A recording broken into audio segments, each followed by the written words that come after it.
All right, how's it going, everyone? Welcome to my page. My name is Jesse, and today we're going to be creating a really nice, fun fall piece that I call Early Harvest. Okay, we're going to be doing this today. I'm going to be teaching you guys how to draw it, how to paint it, all that good stuff. Let me make sure I find myself on my feed here really quickly. Give me 1 second. Here we go. All right, right on. We got 21. Looks like we got at least 21 people on already. Pretty dang cool. Hi, everybody. Welcome. My name is Jesse, and I am your host and art instructor here on Painting with Jesse. I'd like for everybody that's on here that isn't shy to say hello in the comments. Tell me where you're painting from and maybe who you're painting with.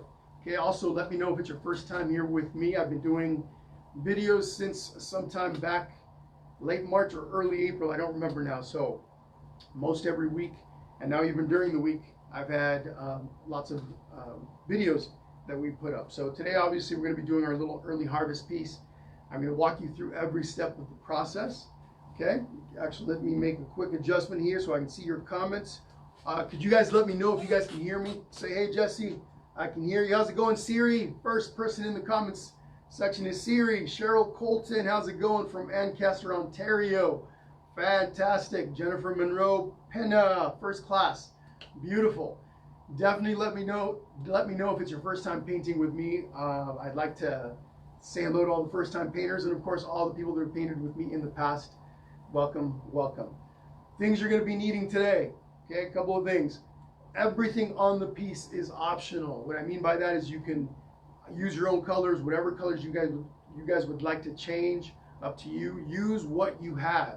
Okay, I'm going to show you what I'm going to be using, but you will be using whatever it is that you've got. Okay, first I'm going to be using this really light blue color for the background. I'm painting with acrylic paints. Okay, I'm assuming most of you are as well. If you're not using acrylic paints, whatever you're using, will work. Markers, crayons, colored pencils, what have you, markers. But anyway, first color I'm going to be using, or one of the colors I'll be using, is this light blue. Okay, I'm going to be using a little bit of a teal and light blue mixture for the blue pumpkin. Okay, more on that later. I've got some black, a little bit of black. Okay, tiny touch of green, and this is very optional. If you don't have green, no big deal. Very little bit of green I'll be using during the process. I've got this brown. Okay, I'm going to be using a little bit of brown. Of course, we've got some orange, and we got some white. So those are the primary colors that I'll be using. Once again, if you don't have any of these colors, don't worry about it. Use what you've got, okay? I see a bunch of comments popping up, and in a little bit I'm going to go through those and say hello to a bunch of you, so hang tight with that. First, I'd like to go over the steps. Also, I use plates as palettes. This is where I lay out my paints, and this is where I mix my colors when it comes time to mixing. So I usually have at least 2 or 3 of these handy. Okay, you can use whatever you've got.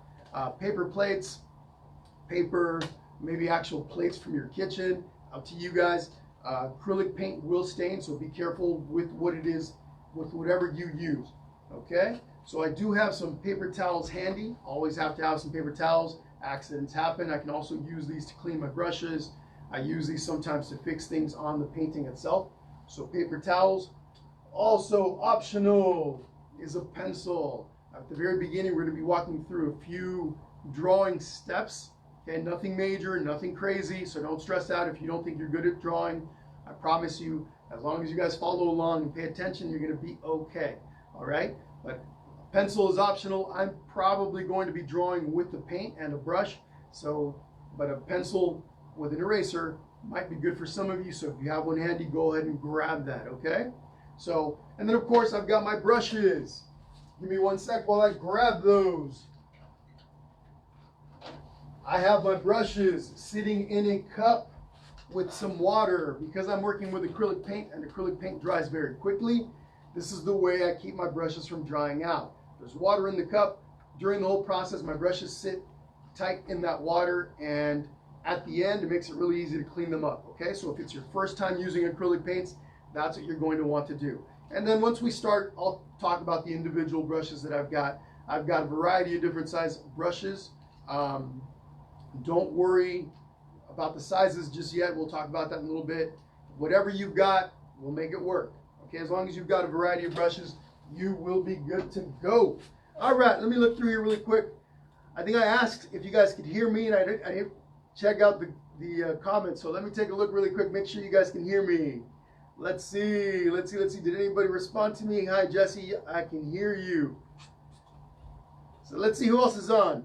We got Miyoko Zorns is back. How's it going, Miyoko from Escondido?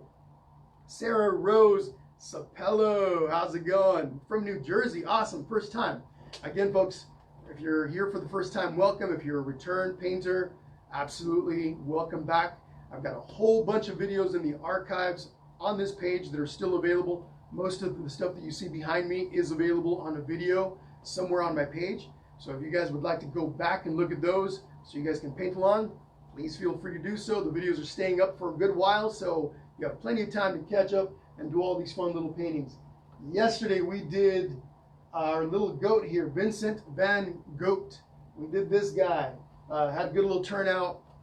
For any of you that are interested, you can go back and check that out tomorrow as well. All right? Awesome. Kim Miller Norris says, we can hear you. Thank you very much. All right, guys, so in a moment, I'm going to switch things around. I'm going to move to the front. Oh, I'm going to be painting on a 16 by 20 inch canvas. Okay? Whatever you guys have, you will make it work.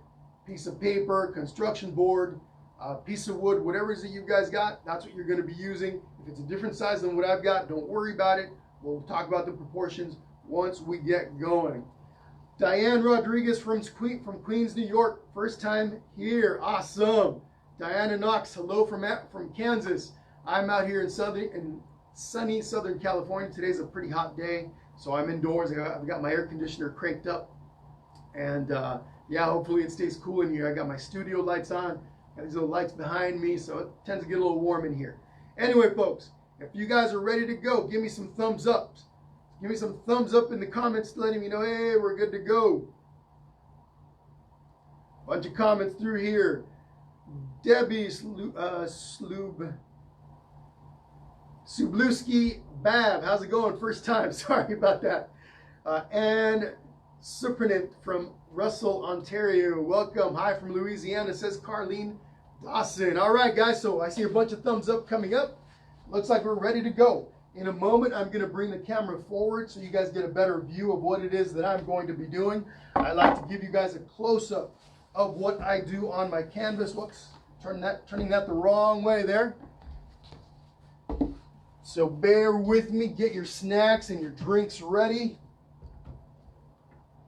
We're going to have some fun here. I want everyone to relax. This is a fun affair. First rule when you paint with Jesse is that you have fun.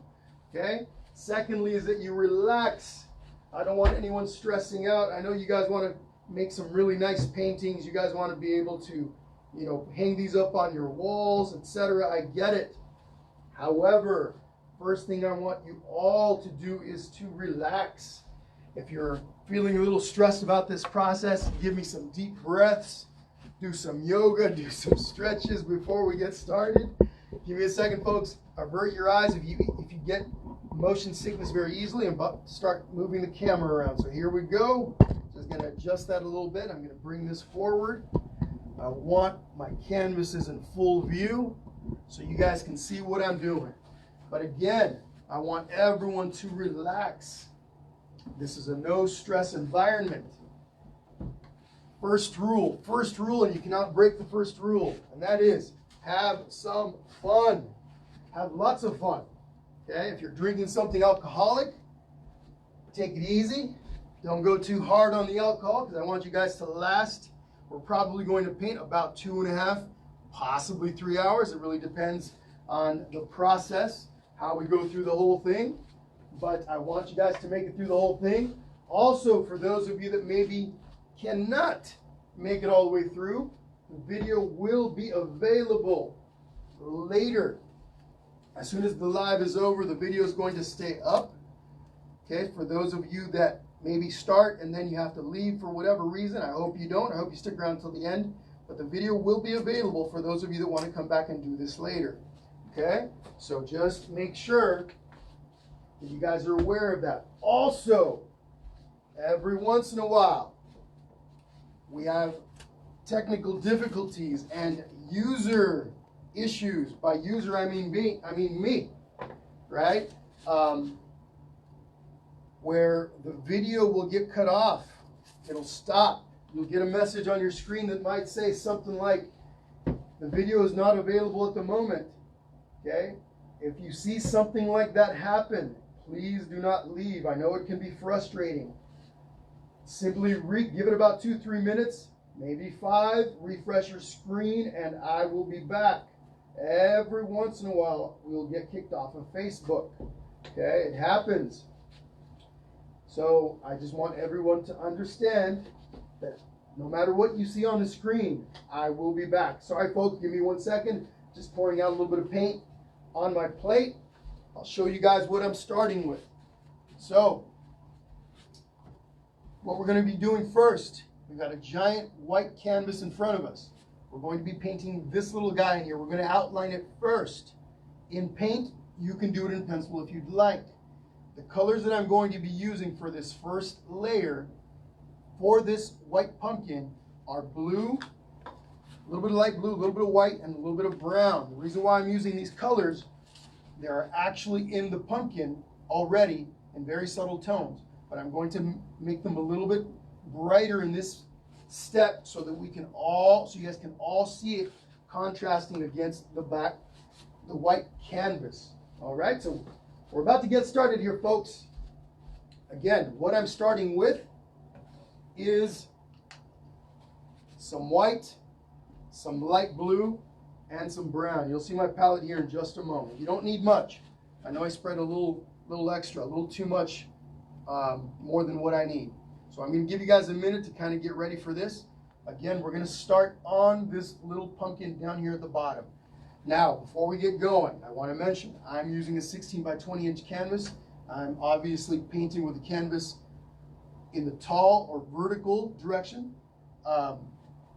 So whatever size you're working with, you're going to have to adjust your little pumpkin to fit, right? So if you're using a smaller canvas, your little pumpkin in the front is going to be a little bit smaller, and if it's larger than mine, it's going to be a little bit bigger than that, right?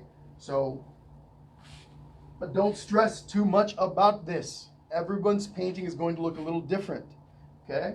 One thing that I like to stress, you are creating your own piece. This is your painting. I want you happy with it. But first thing I want you to understand is you don't necessarily have to paint exactly what I paint. Okay, as long as it looks somewhat like what I've got, we're good to go. So I've got this little brush right here, this little 1/2 inch synthetic bristle brush. It's a flat brush, okay? That's the type of brush we've got. Synthetic bristle flat brush. If you got something like this is what we're starting with.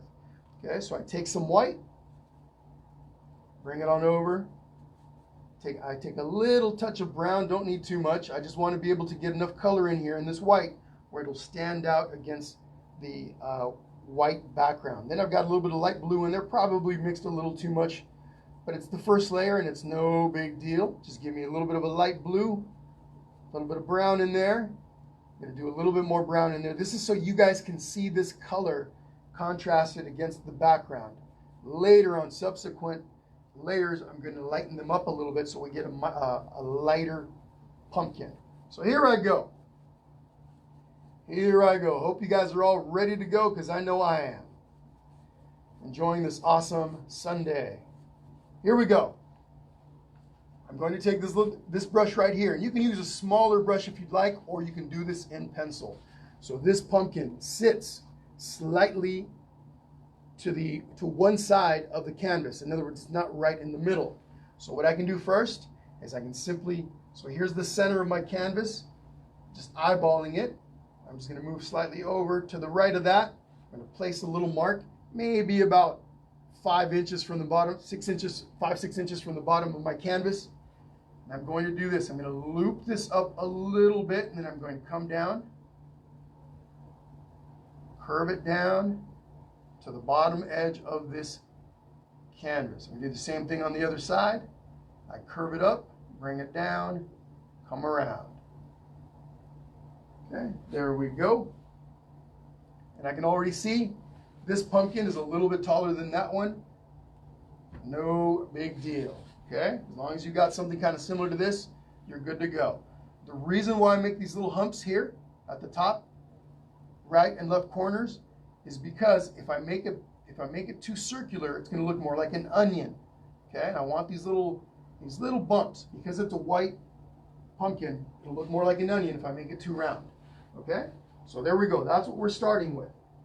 So let's get you guys caught up on that, and then we're moving on. What's going on, Leilani? Welcome back. Rupleka, how's it going? From Minnesota. Come on, you're back with us today. Pretty awesome. Wonder Pointer Wusa, how's it going, Wonder? All right, everyone. So we're on our first step. Nice and easy. Beth Elaine Torres from Barstow, California. Okay, so once again, all we did was a general outside shape for our first little pumpkin down here at the bottom.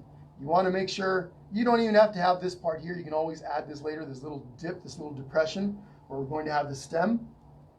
You do want the upper corners to be rounded. They go up like little humps, and then they come down, round down towards the bottom edge, and they will connect to the very bottom edge of the canvas. Okay? All right, once we've got that, I'm going to use the same color. Now watch what I do here. Might be a little difficult for you to see the brush marks that my brush is actually leaving on the canvas. But what I want to do, I'm going to use the original here to show you, is follow the curvature of my pumpkin as I paint these brush strokes. It's my first layer, and we're going to do a couple of layers on this, but I want to follow a pattern of my pumpkin shape so that later on it actually will look like it's a round object. Okay, so here's how I do that. I take my brush, and I can do it with the skinny side of the brush or the broad side of the brush, meaning I can do it like this or I can do it like this. Either one works. But what I do is I follow along like this. I'm turning my brush with the curvature of the pumpkin. I can do the sides first. So I'm just turning my brush as I add the paint in a downward direction. You can also work it upwards if you want. But as I get towards the middle of the pumpkin, the curvature gets less pronounced so that my lines get a little bit straighter. Okay, just like what I'm doing now. You're going to be able to see the subtle colors in there. If you use different colors in your paint, you're going to be able to see the different subtle colors creating a shape in your pumpkin. Okay, a little bit of depth. So that's all we're doing right now. Curvature of the pumpkin, we're following that along with our brushes. And we do paint all the way to the bottom edge in this case, okay? This is our first layer for this pumpkin, so don't worry, we're gonna do at least 2 layers on each of our pumpkins, and then we're gonna do some shading and all this other stuff. But for the first layer, it can be a little transparent. It doesn't have to be so perfectly solid that you're covering up every bit of your pumpkin, okay? Just give me a nice solid or nice even or thorough coat. Let's say that, complete coat. Cover your entire pumpkin in this paint. While you guys are doing that, I'm going to take a little moment to do a toast to all of us that are here today. I thank you for joining me on this Sunday, wherever you are. I hope you have an awesome and amazing day. It's 11 o'clock over here in California. I know it's a little later in some places that are painting with us right now, so your day's well underway, but hope you're all having amazing days, an amazing Sunday, and I want to thank you all for painting with me. To a beautiful and awesome paint session today. Cheers to all of you.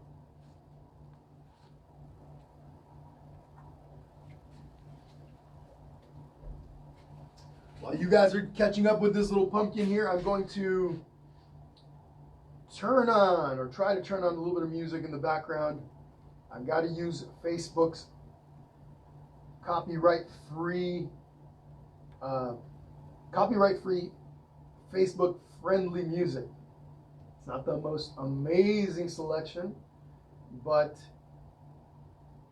you know, a little bit of music in the background is always nice. So let me get some going here. Also, it's got to be family-friendly music. And I can't have it on too loud so you guys can all hear me. All right. Give you guys a couple of minutes to continue here. Let me bring my lights up a little bit. You can see it's a little dark on the feed here, so let me adjust my lights so it makes it a little easier for you guys to see what I'm doing.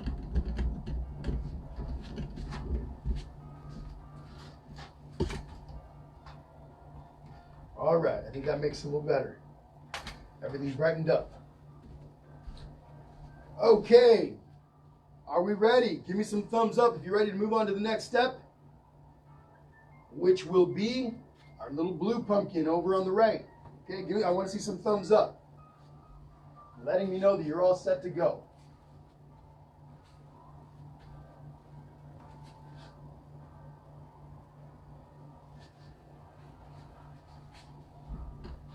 All right, I'm seeing a few thumbs up.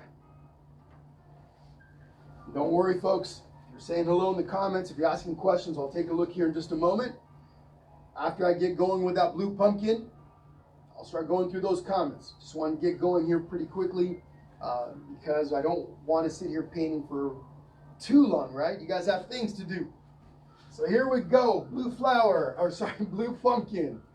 For that blue pumpkin, again, first layer, I'm going to draw the outline first, but I'm going to use just my light blue color. Yes, there's going to be a variety of colors in there, some light blues, a little bit of a touch of brown, some whites, etc. But for now, I'm only going to work this pumpkin in with this light blue paint. Okay? So, here we go. As you guys can see on the original, the pumpkin touches the top of our little pumpkin. The blue pumpkin touches the top of our little white pumpkin right about right here, right up in this little area up in here. Okay, so what I can do is I can mark off a little area just like that. Okay, that little mark is for me to know that when I start to draw, I can start it from here, right? Or I can start it from the right side. But either way, this is where this pumpkin is going to touch our little pumpkin. Now, how tall is our blue pumpkin? Doesn't really matter too much, but it's about halfway up my canvas. Again, on my 16 by 20 inch canvas, the top of this pumpkin is about at the middle point, maybe a touch higher. So doesn't have to be specific. No need to break out your rulers. Find maybe about the middle or so of your canvas, like this. Okay, so here's about the middle of where mine is. And what I'm going to do is I'm just going to draw a little line right about there. That represents the top of my pumpkin, okay? About the top of my pumpkin. Okay, so we got two marks. We got this little mark here where it touches the top of my white pumpkin, and we got the line on top that shows where the top of that blue pumpkin is. About. Okay, so here's what I'm going to do. From right here, I'm going to come up a little bit, curve it up a bit, right, just like what we did with our little pumpkin. I'm going to curve that down where it touches that edge, just like that. Okay, so it touches the edge, curves up, there's a slight little depression, and then it comes back up on the other side, curves up a little bit, comes down, and connects to that point on our little pumpkin. Okay, so that's what we got.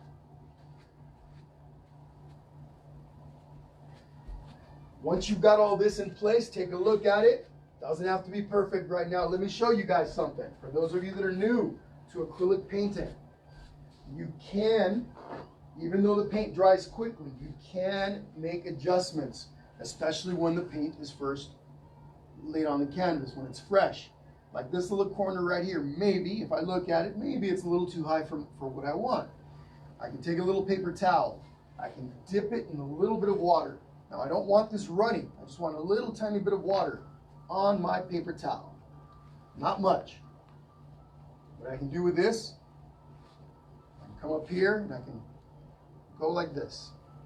Brush downwards, and I turn the paper every time. I turn it. Each time I do this, I'll turn it again to a clean side of the paper. So here's how you can erase using acrylic paint. Okay? a little bit of water on a paper towel, and you can clean it up a little bit. Okay, now I can go in and make an adjustment with my paint. Maybe I don't want that as pronounced. Let's bring that down a little bit. Okay, so there you go. First lesson on making a correction on something that you don't like with acrylic paint. So there we go. Once we've got that, what do? We start painting, start brushing the paint in, following the curvature of the pumpkin, right? And it's up to you how pronounced you want the curve to be, but generally what you want to do is you want to follow the curve that you laid out with your outside line. Okay, and just remember that as you get closer to the center, the curves get less pronounced. They get straighter. The lines get straighter. The brush strokes start becoming a little straighter. And this one, this pumpkin, the bottom edge down here. So I'm going to make the bottom edge of the pumpkin. It's a little higher up than the one in the front. So here's my bottom edge. Now I'm not going to see much of this edge when we're done. It's going to be covered up by a bunch of reeds and dried grass, etc., like it is over there, or hay, whatever you might want yours to be. But I'm going to bring this across and up. Here's my edge of that pumpkin. So I bring my brush strokes all the way down. Okay, I just keep turning my brush a little less each time as we get closer to the center. And here at the top over our little pumpkin, I just want to connect these brush strokes all the way to the edge. And if I overlap them a little bit, it's no big deal. It's our first layer of paint.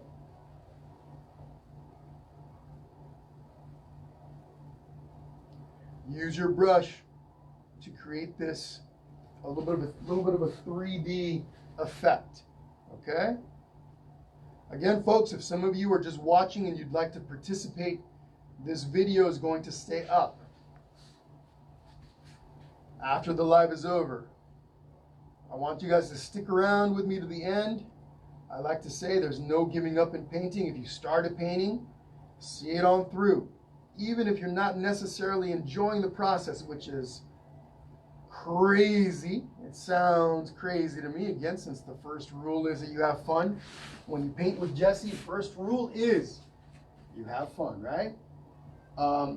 If for whatever reason during the process you're getting frustrated, you're not happy with what you've got, just understand that that's common.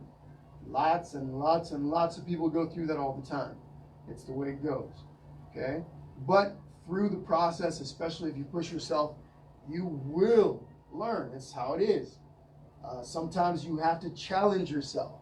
So what I say is there is no quitting in painting, okay? No quitting. You start a painting, you got to see it through. Even if you have to stop and come back later, that's okay. But there's no quitting in painting, okay? All right, let me look through some of these comments. Say hello to some of you. How's it going, Michelle Peterson? Let's see. Tiffany McKay, how's it going from Utah? Tiffany Wen, Ivan from Canada. How's it going, Ivan? Yeah, Halloween is awesome, Leilani. You've got a really cool Halloween one. Oh, for those of you that love Halloween like I do, next Saturday. I don't have the painting with me. I'd love to show it. It's unfortunate that I don't have it, but if you look in the events tab on my page, you're going to see we have a really cool haunted house. Glow-in-the-dark haunted house painting for next Saturday. You guys don't want to miss it. If you haven't yet, you need the template for it. I'm going to teach you how to add some of the details to the haunted house, but I'm not going to teach you how to draw the whole thing. So please make sure if you're joining me for that, send me an email for the template. I know I've got quite a few emails pending for me to send those templates out to. I'll be getting on that later today or early tomorrow. But if you don't have that yet and you plan on attending, please send me an email, paintingwithjesse@gmail.com, okay? All right, folks. So let me know, are we ready for the next pumpkin? What's up? Jamie Najera from Orlando. Najera from Orlando. How's it going? Welcome, welcome. Let's see, Annabelle Mattis. How's it going? Stephanie Gleason. Really quickly, all we did for the first color, it's just a very basic coat.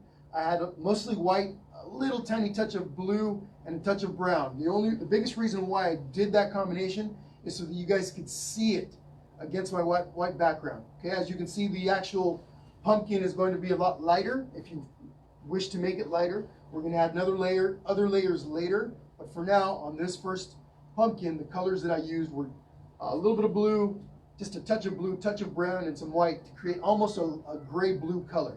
Again, that's so that our little pumpkin here would stand out. It's the first one we did, so that it would stand out against the white canvas, okay? Annabelle Mattis, how's it going? You are absolutely welcome. Elena Stroka, it's going to be up. It's going to be up for at least a couple of weeks, okay? All right, folks. Thumbs up, thumbs up. We ready for our orange pumpkin? Let me know.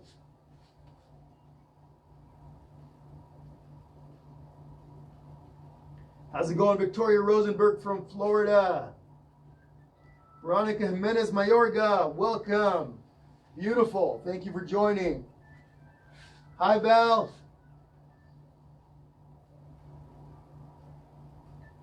Emily Mantle Raider, hello, how are you? All right, guys, I'm seeing a few thumbs up.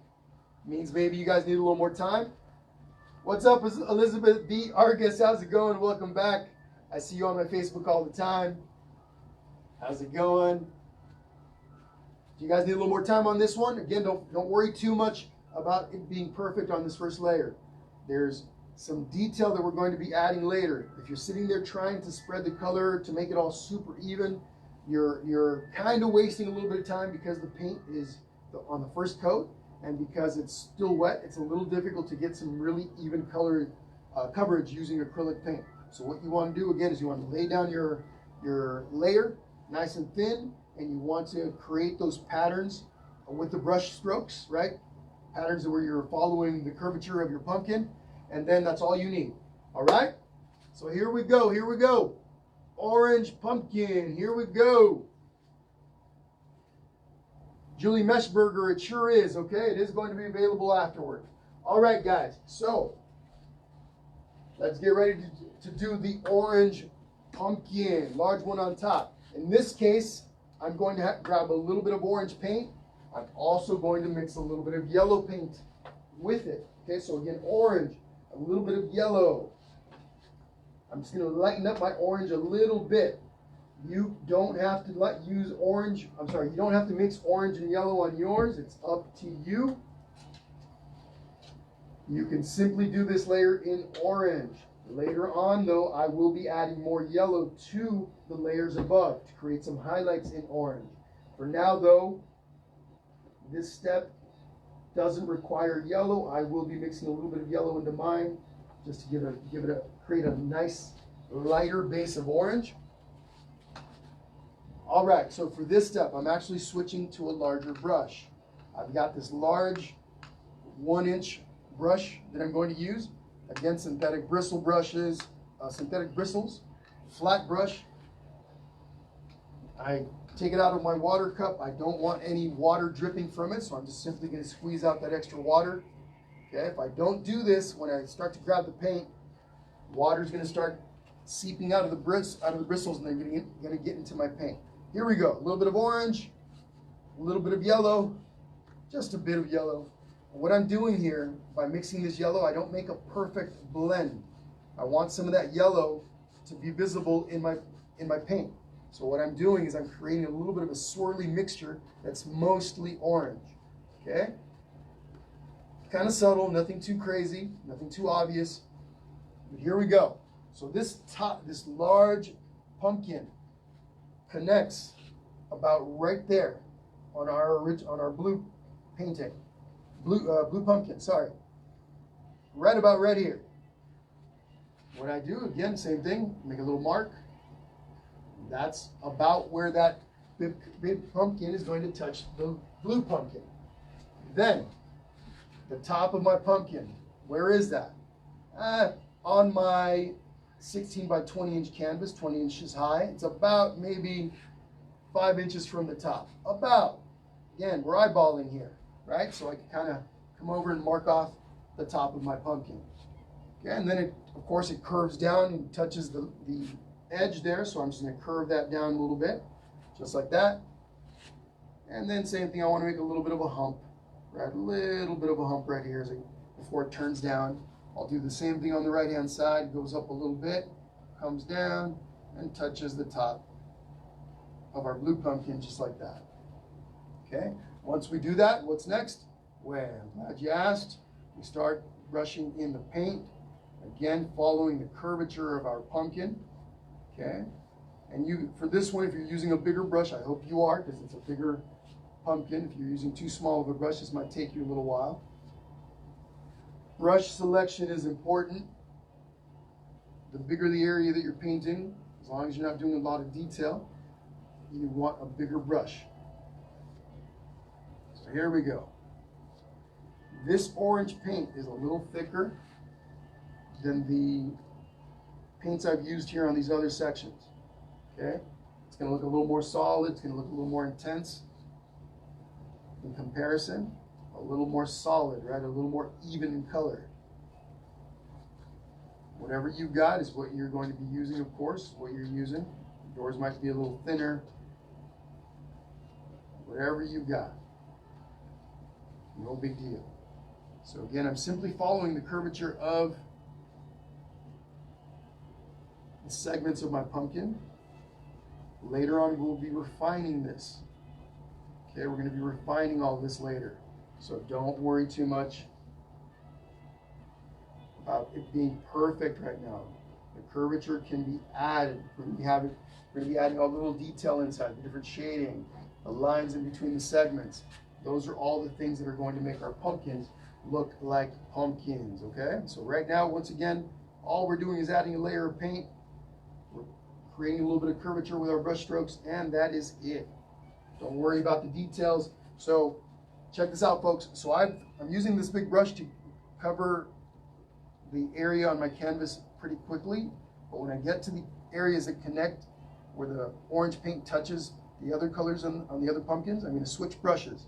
I'm going to take this, put it in my water cup. I'm going to grab a smaller brush. Doesn't matter which one I use in this case, but this one is significantly smaller. This is about a 1/4 inch brush. I'm just going to grab some of the same paint, and I just want to come in here and I can actually do this. Just kind of outline. Oh, you know what? I'm sorry, folks. I went a little too low on this pumpkin. If you did this, no big deal. We're going to cover it in brown, but we're also going to clean this up. I don't want to go down all the way as far as I did. Happy accidents, no big deal. Paper towel. In this case, I don't have to add too much water to it. I'm just going to grab this and remove that paint. If it looks a little orange down there, no big deal, because we're going to be covering up with a light brown, okay? Again, my mistake. I went a little too low. I don't want to go as low as I did, but that's an easy fix. So I just clean this up a little bit. Got a little too distracted, got a little too orange happy. So just cleaning this up a little bit.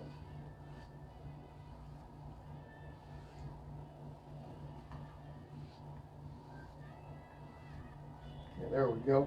Again, if this is a little bit orange like mine, if you did what I did, and your area down here is a little bit orange like mine is, don't worry about it. We're going to be covering that up with a little bit of brown. So you're not going to see much of this. But do come up a ways, about 2-3 inches from the bottom. All of this area is going to be covered up in dried grass or hay, like on the original, okay? There we go, something like that. And let's continue going all the way around, outlining the smaller pumpkins. There we go, just like that. All right.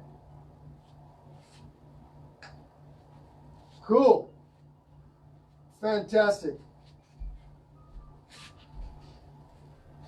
Francoise Savoie. Yes, you sure can. You can watch the video later today. Cheryl Gonzalez says, love pumpkins. Me too. My favorite time of year is fall. I love it. Got a lot of really fun projects coming up in October. Stay tuned for that. If you guys haven't already liked the page, please don't forget to do so. It's how you'll get the notifications for my upcoming events. I've got a lot of fun stuff coming in October and of course December. So please like the page so you guys can see all of that. I'll be posting updates later this week. I'm going to have some fun Halloween stuff, a lot more fun fall stuff, and then a couple of other projects that don't have anything to do with the season. For those of you that maybe want to paint something different, but just be aware that a lot of fun things are coming. I'm actually going to turn this part of my big canvas up a little bit more. I just noticed it's a little bit too far down. So a little more curvature. Just going up here so that it's more curved, okay? Otherwise, it's going to be a really giant, formless kind of pumpkin at the bottom. We don't want that. Okay, there we go, just like that. All right. Yep, me too.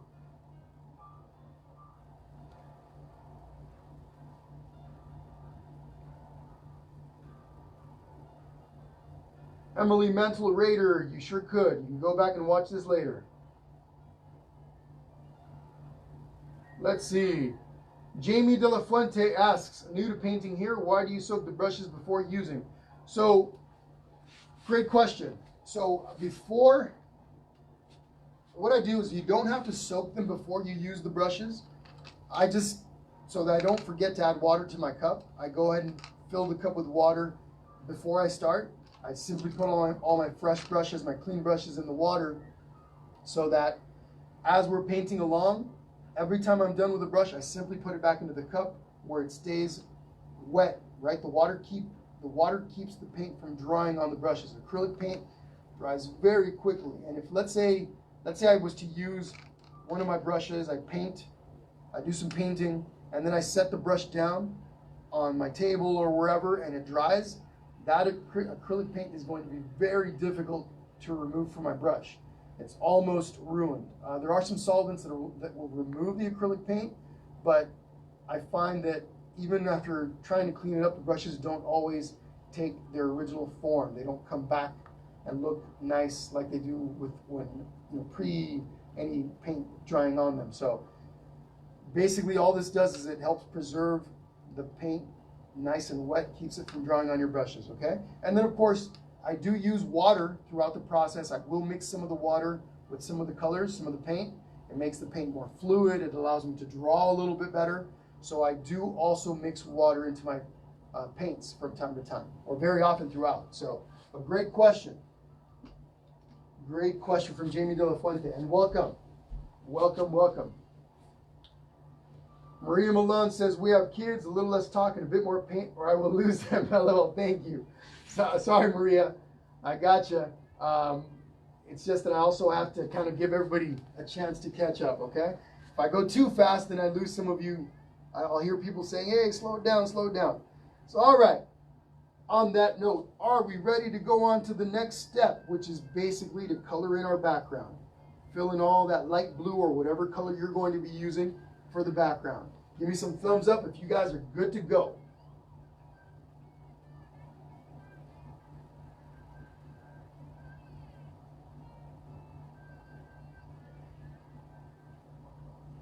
So I will talk a little bit more about brush selection here in a little bit. Cheryl Kellogg says, my paint is drying, I hope I don't have to blend. So Cheryl, you will be blending a little bit later, okay? For now, all these base coats, so this little pumpkin here is already dry, okay? Same with this one. This one's drying as well. There will be some blending that happens, but with other colors. So don't worry too much, okay? Again, this is just the base for now, okay? Again, I can't go too fast or too slow. I want to kind of have a little bit of a medium pace where it suits most people. I understand some people have more experience. Some people have a little bit less. Some people prefer a really slow pace, and some people want a really quick pace. But I have to kind of do kind of a happy medium kind of a pace for everyone, for most people, okay? So here we go. Background color. I am going to be using a light blue. kind of a similar light blue to what I used on this pumpkin. So this pumpkin is actually going to be lighter as we add more layers to it. But the color that I'm using right now for that background is essentially almost going to be the same color. It could be a little bit lighter, it could be a little bit darker, or it could be a completely different color, and that's entirely up to you. Okay? You guys can pick your background. Maybe you're trying to match it to some wall in one of your rooms in your house. But I'm sticking to this light blue. I might add a little bit of white to make it a little bit lighter, or maybe a little bit of dark blue to make it a little darker. Kind of up in the air at the moment. We'll decide here in just a moment. We'll decide on the fly. Okay, but I've got my light blue and maybe a little bit of dark blue. We're gonna mix those two together. There, decision made. Okay, big brush. In this case, for the majority, for the big part of this whole process, I'm going to be using a really big brush. But I'm going to use a little brush first to outline the pumpkins, the blue and the orange pumpkin. So I take my brush. This is my little 1/2-inch brush. I take it. This is the one that I was using earlier for the big blue pumpkin. I also used it for the little light blue pumpkin, or light white pumpkin, light gray one. Clean it up a little bit. Okay. You can swirl it around in your cup. You can take a paper towel, squeeze out some of that excess paint. Then what you're going to do, so let me make my mixture first. Again, just going to create a little bit of a darker blue for my background. A little bit, again, you all are making your own backgrounds. The background that I've got here is a nice light blue. And if you don't have light blue, but you've got a blue and a white, you're going to mix the two colors together, but mix a lot more white. Start with a lot of white and add a little bit of blue at a time. Because the blue is a lot darker and a lot more intense, it will overpower the white very quickly. So add a little bit of paint at a time, a little bit of blue paint to your white at a time to get to the mixture that you want. All right, here we go.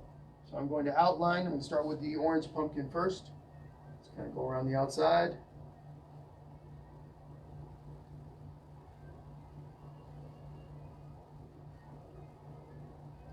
Okay, something like that. And yes, this color currently almost matches my blue pumpkin exactly. Again, the blue pumpkin is going to get a little lighter as we go. Okay? Don't stress too much about that. If in your case, if it's the case in your case, the blue pumpkin down here is going to get lighter.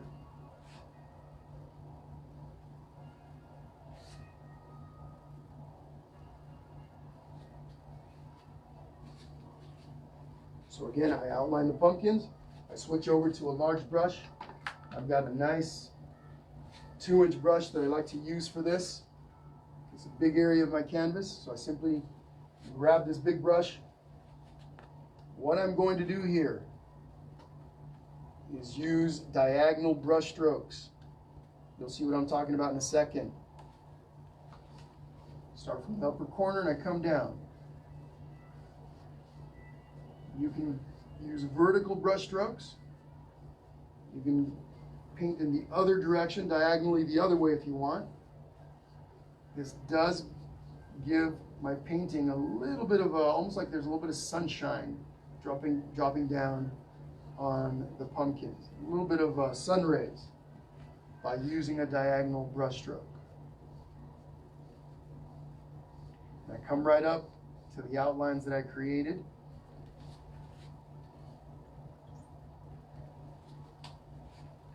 For those of you that are painting with kids today, if it's your first time, I have a big old glob of paint that just fell down. If you guys have kids and you're painting with me today, I've got a bunch of, not a bunch, 5, 6 videos up that I've done over the past month and a half with kids paintings. SpongeBob, Pikachu. Whoops, I picked up a little bit of orange. I touched the pumpkin with the brush, picked up a little bit of orange. It's okay. Just work that into the paint. It wasn't enough to make a difference. Did Pikachu. We got a couple of cool octopus paintings that we did. I teach you how to draw and then paint the characters. We did, let's see, Pikachu. We did a llama. We did 2 llamas, Lorenzo and Lola the llama. Those videos are still up. If any of you would like to go check those out. We do the kids paintings during the week. I've done some on Tuesdays and Thursdays, and then I've done some on a Friday, just kind of experimenting. They start at 1 o'clock in the afternoon, but the videos stay up for those of you that can't catch those at that time. Okay, so there we go, just like that. This is the first layer on the background. Don't stress. Just try to give me a nice, thorough coverage coat. Later on, we can come back and do another coat over this. Okay, but right around your pumpkins, when you're painting around the pumpkins, if you want to fix the direction of your brush strokes that you did when you first outlined the pumpkins, the outside of those pumpkins, get a smaller brush and come on in and do this. With a smaller brush, you come through here and brush in that same diagonal direction that we just used.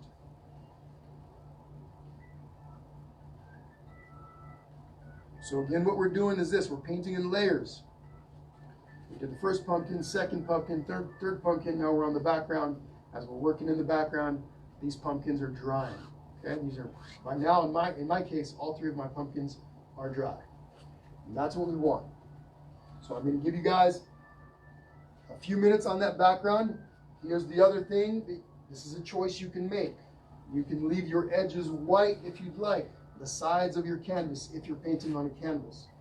Otherwise, you can also color it in. I'm going to color in my sides with this light blue that I just used for the background. I'm going to go up and down on the sides, and across on the top, and I can either leave the bottom alone, the bottom edge for now alone, or I can do it at the very end. Sorry, I can do it now, or I can do it at the very end of the session. The reason why I wouldn't do it now is because if you're painting on an easel, it'll cause the canvas to stick to your easel. And that's no fun trying to take that off at the end. So I'm going to wait till the very end to do the bottom edge. There we go. You guys got about 2 minutes to catch up. Again, don't worry about perfection in this step. You will get time to come back and do another layer on that background.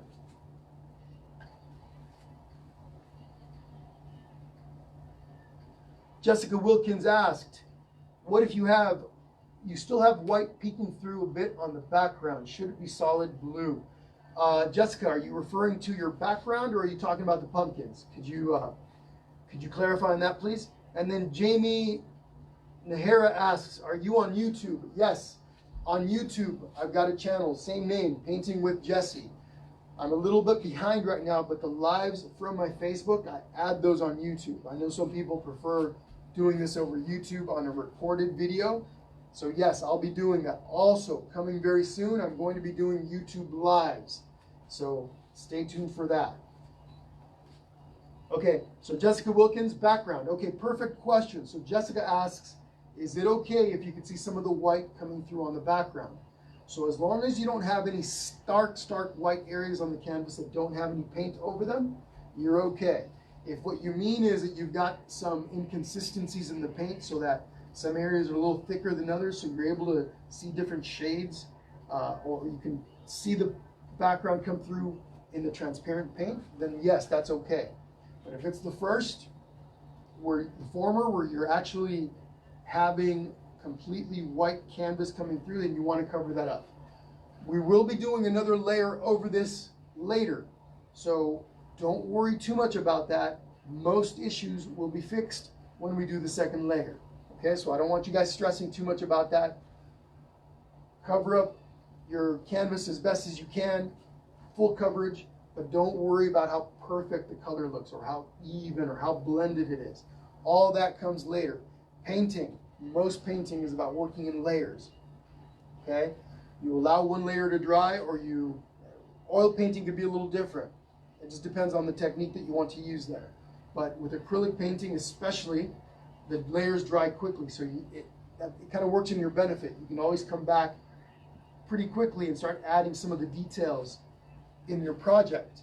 Whereas when the paint is wet, that's harder to do, okay? So, all right, guys, you guys got about a minute more on that background. Don't forget your sides if you're planning on doing your sides.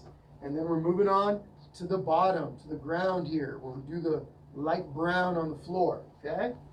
Again, don't forget, if you're working with acrylic paint, it's your first time, grab your brushes when you're done in between steps and put them back into your water cup.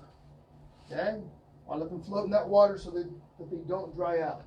In the meantime, I'm going to be grabbing the colors for my ground, which I'm going to be using a little bit of yellow, a little bit of brown, and a little bit of white. I'll show you what that looks like in a moment as you guys finish up on that background. Okay? If you guys don't know if you guys noticed in the details for the event today, I'm going to be using some glitter paint at the end. It's optional, obviously, right? If you don't have it, it's okay. But I'm going to be using a little bit of glitter paint. I'll show you what that looks like in just a little bit.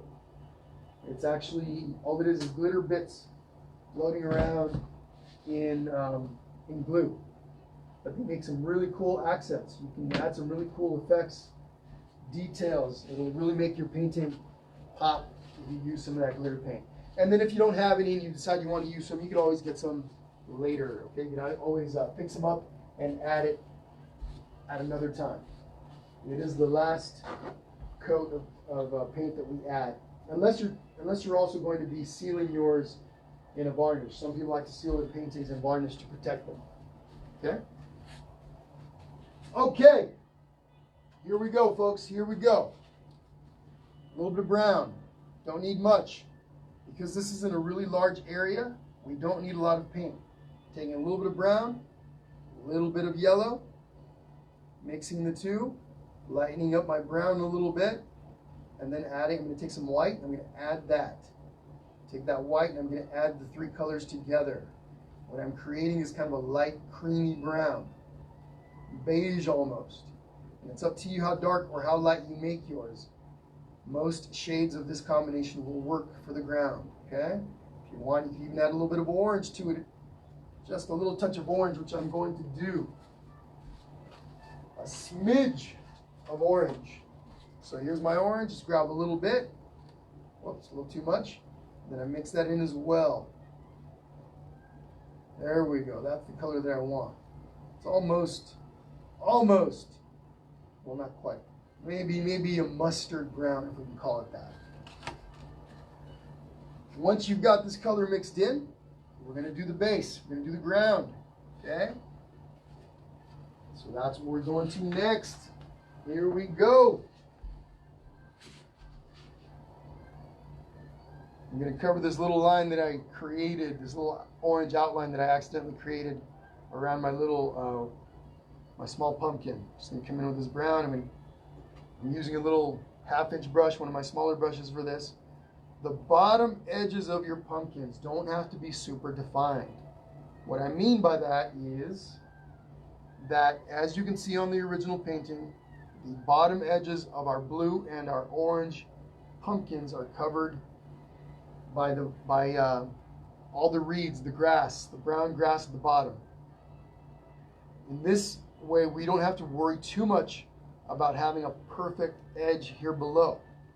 Again, on the orange and on the blue pumpkin, they're going to get covered up with grass. So don't stress too much about having a super defined edge on those two pumpkins. The little white pumpkin, you don't see the edge. It should connect to the bottom of your canvas. And I need to fix this here in a moment. Got a little bit of blue from that chunk of paint that came flying off of my brush earlier. And then I want to make sure that my pumpkin touches the edge, connects all the way to the bottom edge. You can make your own choices. I'm just describing what it is that I'm doing, okay? If you guys decide you guys want to change things up a little bit on your end, you're absolutely welcome to do so. It is your paint, your painting. Again, folks, I don't want you to worry about trying to match my painting exactly. Some people I know really want to make theirs look the same as the original. It's up to you if you really want that to be the case. But don't stress yourself out if you don't have to by really trying to make it look just like the original painting. Everyone's piece is going to look different, right? For those of you that have been painting for a little while, maybe you've done some paintings with me, or maybe you've done paintings with other people, you guys notice If you guys look at other people's paintings, let's say you have 30 of you painted, 50 of you painted, everyone's painting comes out looking a little different. And in some cases, a lot different. I don't want you guys stressing about trying to recreate the exact same things that I've got up here. Be a little unique and be okay with being unique. Okay? If your orange pumpkin is a different shape, your blue pumpkin is a different color, etc., etc., etc., it's all going to work out in the end. Rule number one when you paint with Jesse is to have fun. Okay? Number two, number three, number two is you relax. Okay, very important that you relax. Usually when you're having fun, you relax, right? But number three is where you kind of just pay attention, try to match what I do, mimic my brush strokes, watch how I hold the brushes. You'll learn from me as much from listening to me as from watching me, okay? So watching is very important. How do I hold my brushes? How do I move the brush? What brush am I using? All of that good stuff, okay? So all right, make sure you guys cover up this ground. Try to give me a pretty good solid color. We're not going to be doing too much on the ground except for, as far as layers of paint. We're going to be doing this one layer of paint. So make it nice and solid. It doesn't have to be super perfect one color. We're going to have all this grass that sits on top of it. So that grass is going to cover up a lot of this area down here. So don't stress too much about having a perfect floor. Okay? Give me something like that and you're good to go. All right. You guys got about a minute before we move on to the next step, and that little next step is going to be we're going to start adding some detail to our pumpkins.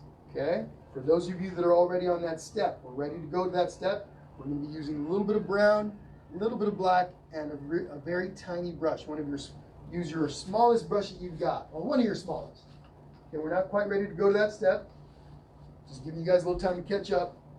But the brush that I'm going to be using for this next step is either this little tiny liner brush, little skinny thing, or a little tiny flat brush. It looks like that. Okay? So I'm going to be using one of these two brushes here in a moment, maybe a combination of both. And again, we're going to be using black and brown paint. A little tiny bit of black, a little bit of brown. We're going to be adding some of those details, the segments. We're going to be outlining the segments of our pumpkins. So again, a little bit of black, a little bit of brown. 30 seconds when we move on. A little bit of black, a little bit of brown. We'll be mixing the two together in a moment.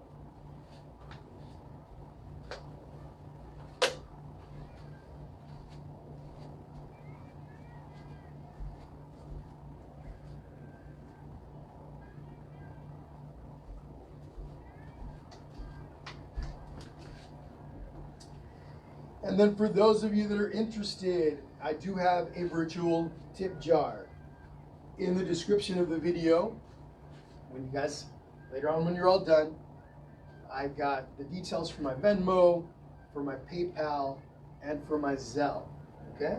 If you guys are interested in tipping your art tender, please take a look at that. It's greatly appreciated. And if not, that's okay too. I want you guys here having fun. But please, please, I do ask that you guys like the page. If you guys are having fun with me today, as I am having with you, please make sure you guys like the page because there's a lot more fun stuff coming down the road. Okay? All right, folks, here we go. Detail time. Now is when we start getting into some of the nitty-gritty. Again, for those of you that are new to painting, we work in layers, okay? What we're going to add right now is we're going to be adding these little curved lines on the inside of our pumpkins. Because it's going to require a little bit more of a steady hand and for me to be able to look at my painting directly, I'm going to turn the canvas a little bit towards me. Once I do some of the steps inside, I'm going to turn it back out so you guys can see what I've done from a better angle. I'm using this brush right here. Okay, this little guy. My little flat, tiny brush. This is probably about 1/8 of an inch in width. Okay, so I take a little bit of black, don't need much, and a little bit of brown. I mix the two together. Maybe make it a little bit more brown than it is black. on this step. Okay, and then what I'm going to do is this. Down in here.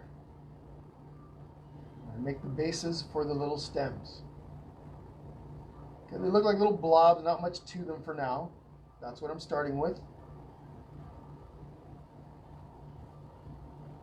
Kind of more of an abstract little blobs. I'm going to do the same thing to all three. Yes, Jessica, we will be adding more layers to our pumpkins in a little bit. Okay, right now we're just doing these little lines that are going to blend in with some of those layers that we come in and add later. Okay, but yes, we are going to be doing more adding of layers to the pumpkins. That comes a little bit later. Don't stress out about that step for now. Okay, my little stem's going to come in here. I'm going to curve this stem up and over to the right a little bit. Comes down, and then I fill it in.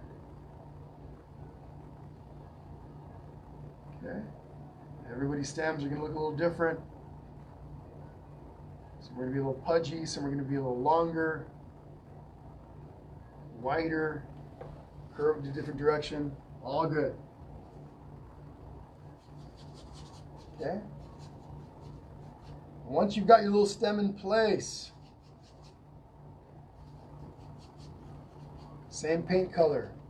We're going to start adding little curves for the segments. Okay, for those of you that have done pumpkins before, I'm sure some of you have. As we add more layers, some of those new layers that we add are going to blend in a little bit with our lines. Okay, right now these lines are going to be really defined and they're going to be a little, they're going to pop. And here we go, following the curvature of the pumpkin. Nice and thin. Okay, there's one. And it can fade out as it gets closer to the bottom edge. A little more defined here towards the top. There we go. There's another. For those of you that are familiar with pumpkins, you guys know the segments are all different sizes, right? Some are wider than others, some are thinner than others.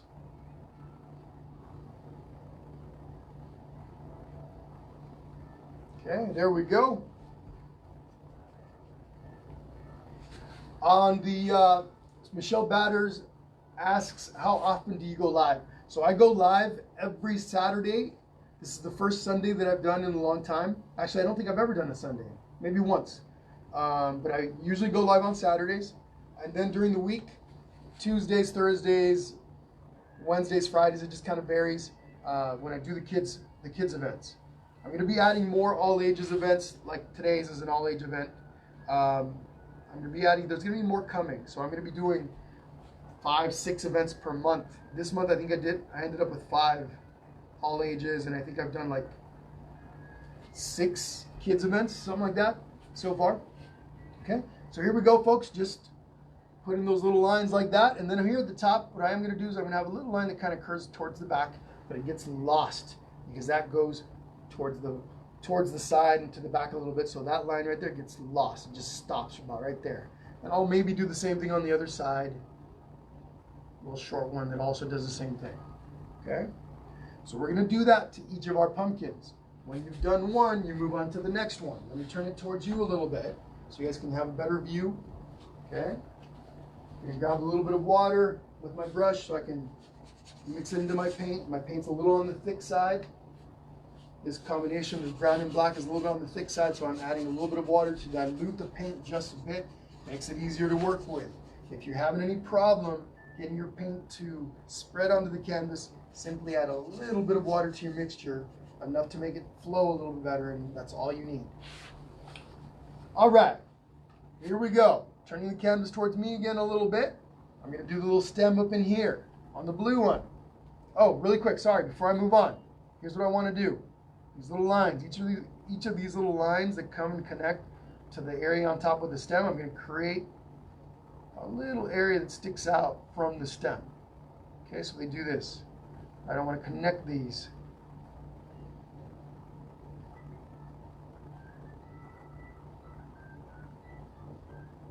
There we go. So up in here now, blue pumpkin. Start with a little area up on top that kind of abstract-ish.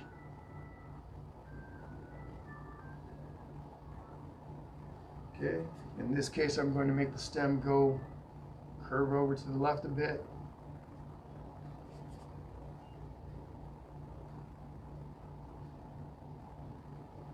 Something like that. Let me turn the canvas back towards me a bit so I can get a better view. If I'm not looking at the canvas almost directly, I'll distort the image a bit because I'm looking at it from an angle. And oftentimes I'll be painting like this sideways, and then I turn it towards me. I'm like, oh, whoa, a little misshapen. So I need to turn it towards me a bit so I can see what I've got. All right, so here's our stem. And the little area below it for the stem. Now we start on the little lines that divide our segments. There we go, there's one.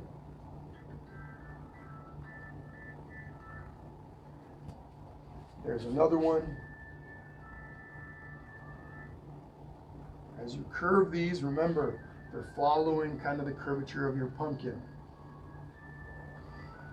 Michelle Batters, yeah, so as long as you like the page, you'll get the notifications. Okay, if you don't have, so in other words, when you go to my main page, Painting with Jesse, at the top there should be a like button. You want to hit that like button, and then every time I go live, you'll get a notification. Every time I post about a new event, you'll get a notification. And like I said, folks, we've got a bunch of fun projects coming. So I want to make sure you guys all get those notifications so you guys can come and join me, okay? So again, you want to follow the curvature of your pumpkin when you make these. Maybe your pumpkins have more segments than mine, right? Instead of 1, 2, 3, 4, 5 lines, maybe a couple of your pumpkins have 6. This one up here has 1, 2, 3. I'm going to add a couple really transparent and barely there lines right across up here on this side, just a little bit. And I can even use my finger to smudge these out a little bit. I just want them to kind of, you barely see them a little bit. But again, this one's got 1, 2, 3 main ones, and then I got a couple of little lines up here that look like they might be lines for another segment, but it's more of a shading thing. Okay, but check this out. So again, once I've got my little lines and they touch my little stems up at the top, I'm simply going to come in and add these little points where those lines connect. Okay, there we go. And this was probably a little too low, but no big deal. Okay, I'm going to give you guys about 2 minutes to catch up with this one, and then we're going to the orange one, all right?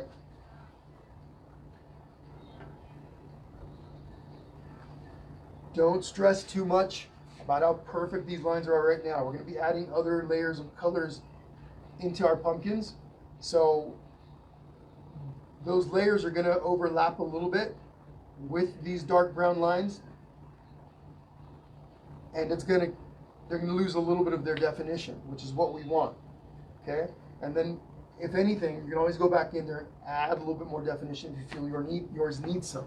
For now, simply add this first layer on those lines and we're good to go. Don't fret or stress too much about perfection. Okay? No such thing. No such thing as perfect, except for fun. Fun's always perfect.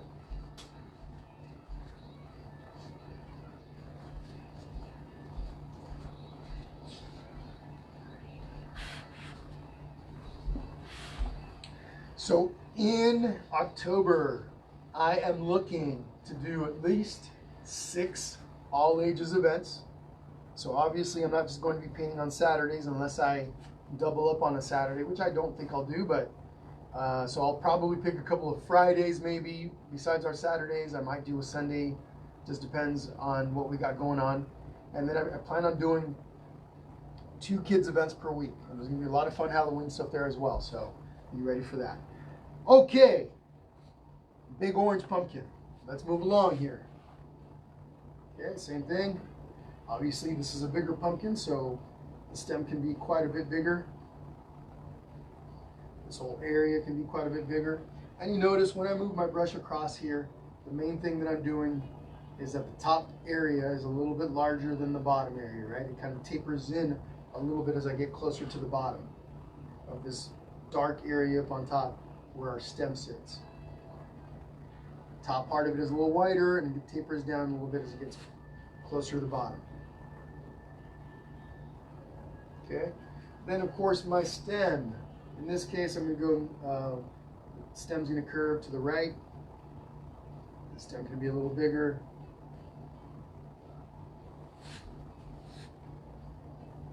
Oftentimes as we're painting, the paint mixture starts to dry a little bit.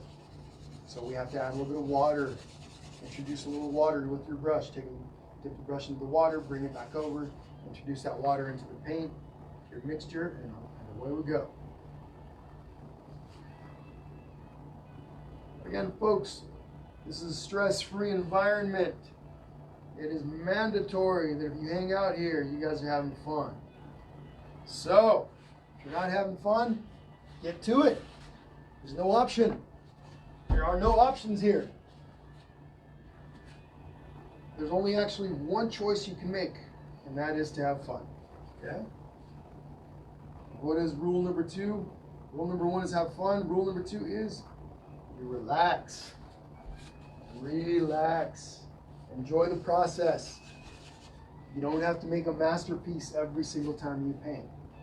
And if it's your first time, be kind to yourself. Don't stress yourself out. Don't judge yourself.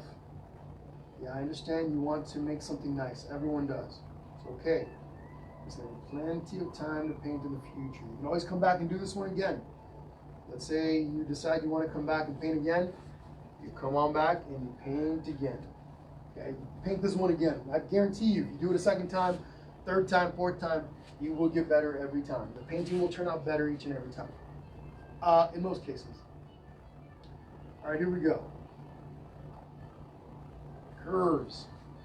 My little lines in our little pumpkin segments.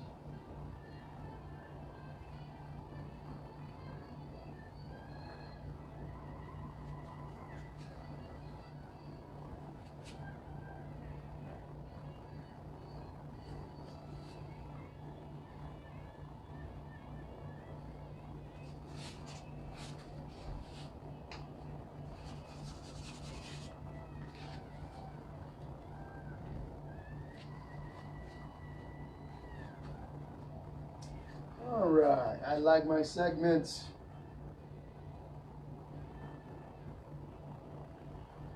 Now watch this, folks. I'm free floating my hand. What I mean by that is I'm holding it over here, right?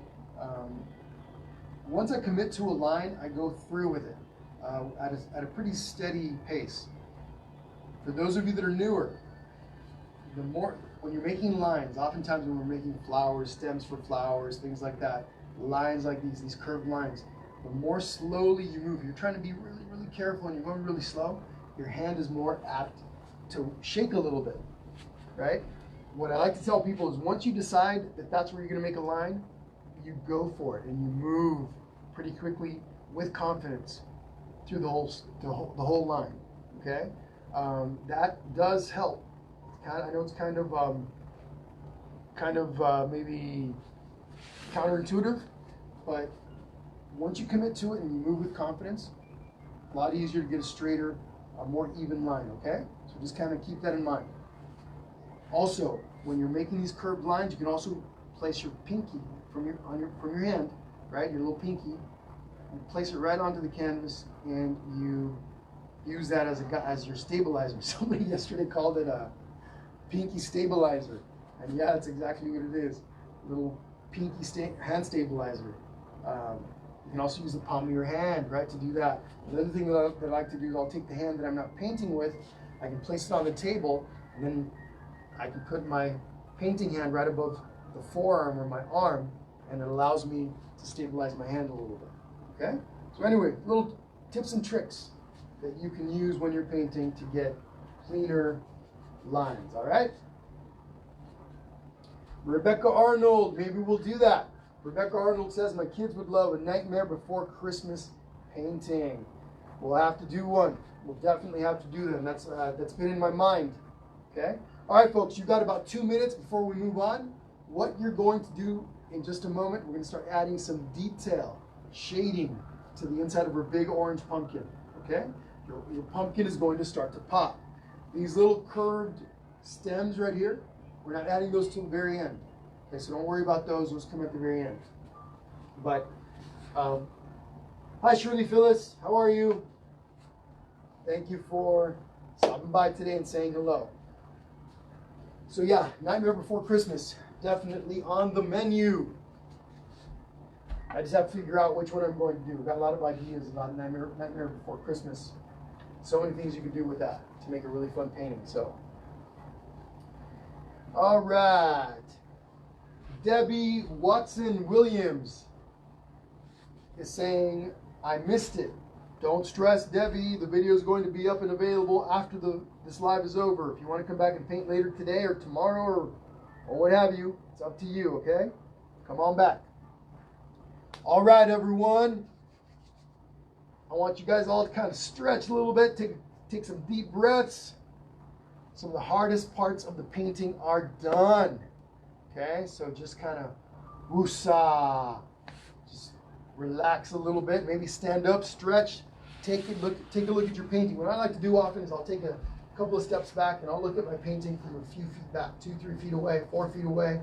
I'm able to take in the entire painting, and I can better see areas that need some attention, right?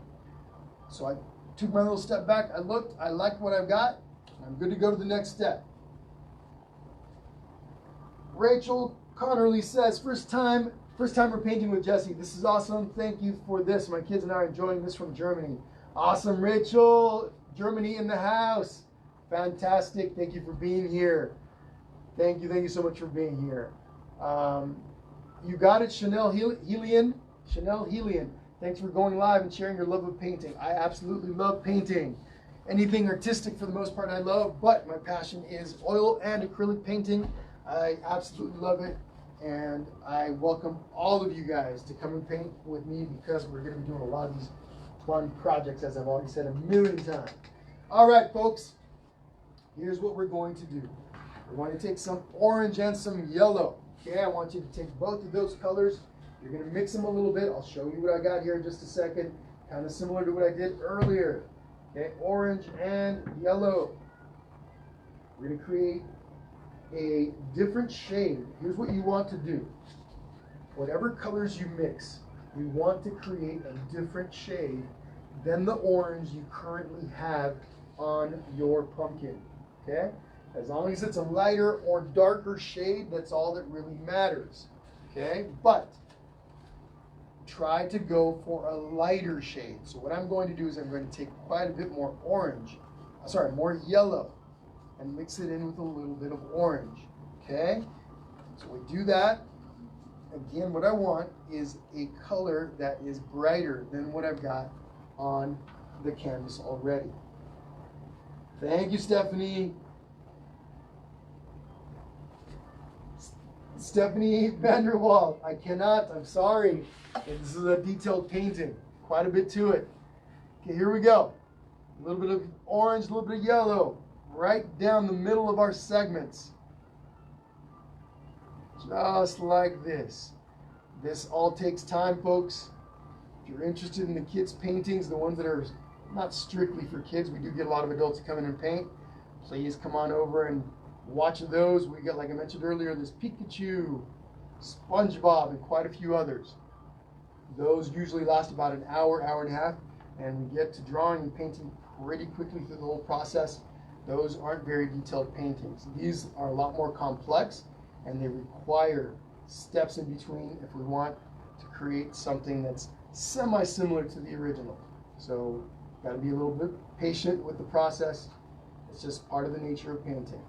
So I'm taking this bright orange that I've created, and I'm going right on the inside, in between the segments, mostly staying towards the middle of the segments. So in other words, what I mean by that is that this orange layer stays right about on the inside. I have a little bit of a gap on the outsides. okay, where I don't add any of this paint. I want there to be a subtle difference between where the segments, these lines for the segments are, and the orange paint that I'm adding right now. There we go. I'll come across over the top over here. There we go. And this layer of paint can be, it can have variations in it. It doesn't have to be perfectly uniform. Don't worry about it being a perfectly uniform shade. There could be some variations within it. Okay, you kind of want that, right? You don't see pumpkins that are all perfectly one color. You usually have pumpkins that have all kinds of shades within them, right? Orange, yellows, browns, things like that. And yes, guys, thank you, Jamie De La Fuente. If you have to stop, folks, for whatever reason, the video will be available after the live is over, so you can go at your own pace, you can pause it, you can forward it. I know there's a lot of chit chat, but you know, we do have to get some stuff across. We got to talk a little bit. People have questions, so these lives tend to have some chit chat in them.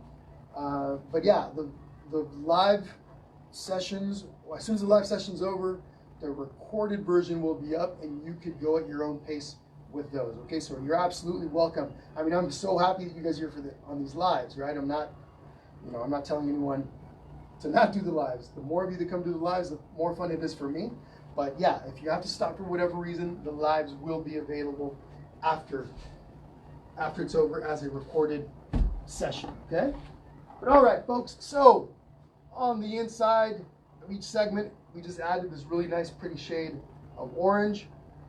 What you're going to do next, and I'm going to give you guys about 2 minutes to get caught up. I know it's a little bit difficult, right, to get maybe a perfect shade in there. So I want you guys to take some time with it. Don't rush too much. We're going to add a little bit of brown to our mix in a second to make a slightly darker version of this. Okay, so we're going to be moving on in just a second. We're going to be creating a darker shade of what we just did.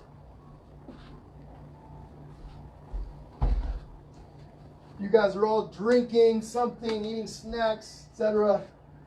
In between steps. Take a little drink.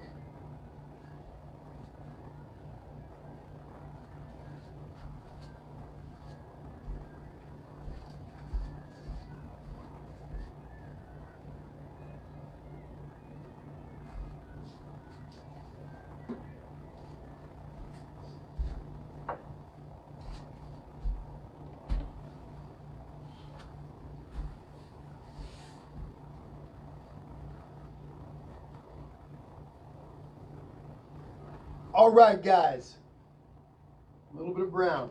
So our mixture, that which we just created, we're going to take a little bit of brown, a little touch of the brown. Don't need much. You're going to mix that right into your orange and yellow combo. You don't have to make a perfect blend. You do want to leave the paint a little bit streaky. In other words, I want to be able to see all the colors in the mixture. A little bit of brown, a little bit of yellow, a little bit of orange. Okay, just a little tiny bit. Then I'm going to come in and on the sides, those little areas that we left the original orange color, I'm using the skinny part of my brush here. I'm using my 1-inch brush.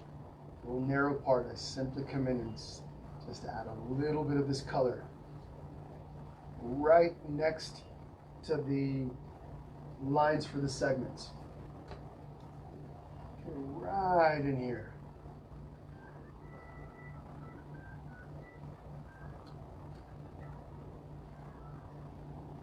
You can overlap those dark lines a little bit, and it kind of, if you notice, like in some areas where I overlap, those lines, these dark lines, then fall into the background a bit, so they're not quite as prominent as some of these lines right here that I didn't touch.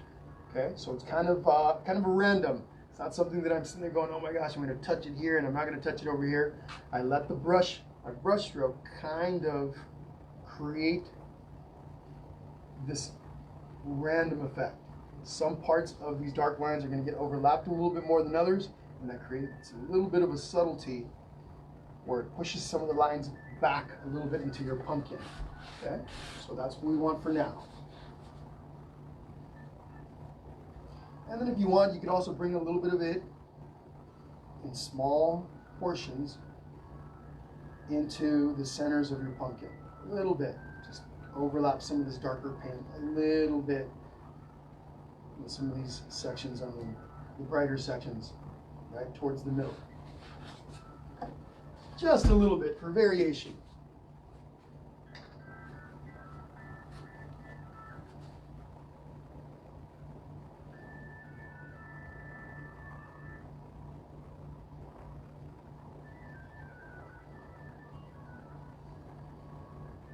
And then once again, folks, next Saturday, got a really cool haunted house painting.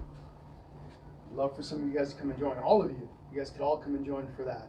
But you're going to need that template. There's a template that I have available, so you'll want to email me. You'll see, if you look back in the events, on my events tab on my page, you'll see the event. Next Saturday, there's an email address on there, paintingwithjesse@gmail.com. You'll email me for the template. You'll want that to have so you can trace it onto your canvas when we paint. Ready to begin. All right. Give me some thumbs up, folks, if you're ready to move on to the next step.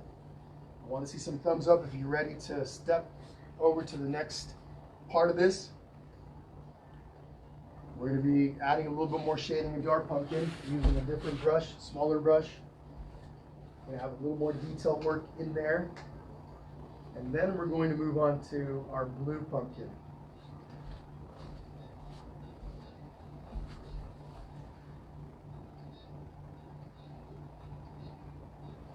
Awesome, Megan Stein. My daughter and I are loving this one. Off to a movie. Can't wait to finish when we return. Absolutely, folks. If you need to step away for a little while, come on back. The video will be up and you can just forward to where you left off and go from there. Okay, so same little color that I've got mixed there, my orange and yellow and brown. I'm going to add a little bit more brown, but this time I'm switching over to a smaller brush. This little half-inch brush, flat, allows me to create some detail. So I'm taking a little bit of brown, I'm taking a little bit of this orange, bringing it over just enough where I've got a darker orange than any orange that I've got on the pumpkin currently. Take my little brush here and I'm using the skinny part of the brush, little skinny part of the brush. I come in here and I just add a few little streaks closer to the edges of the segments.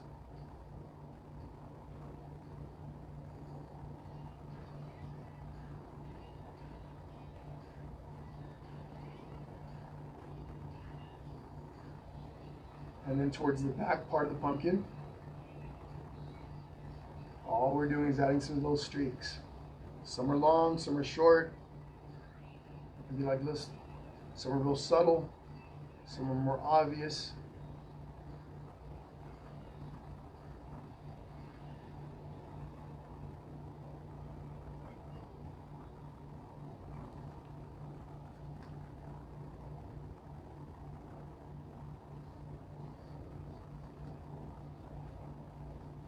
Okay, but you want quite a few of these little lines. Try to make them again kind of random. You're following the curvature of your pumpkins. All right, while you guys are working on that, let me look through the comments, see if I've missed anybody's questions. I try my best to answer all the questions that come up. It can be a little tricky, of course.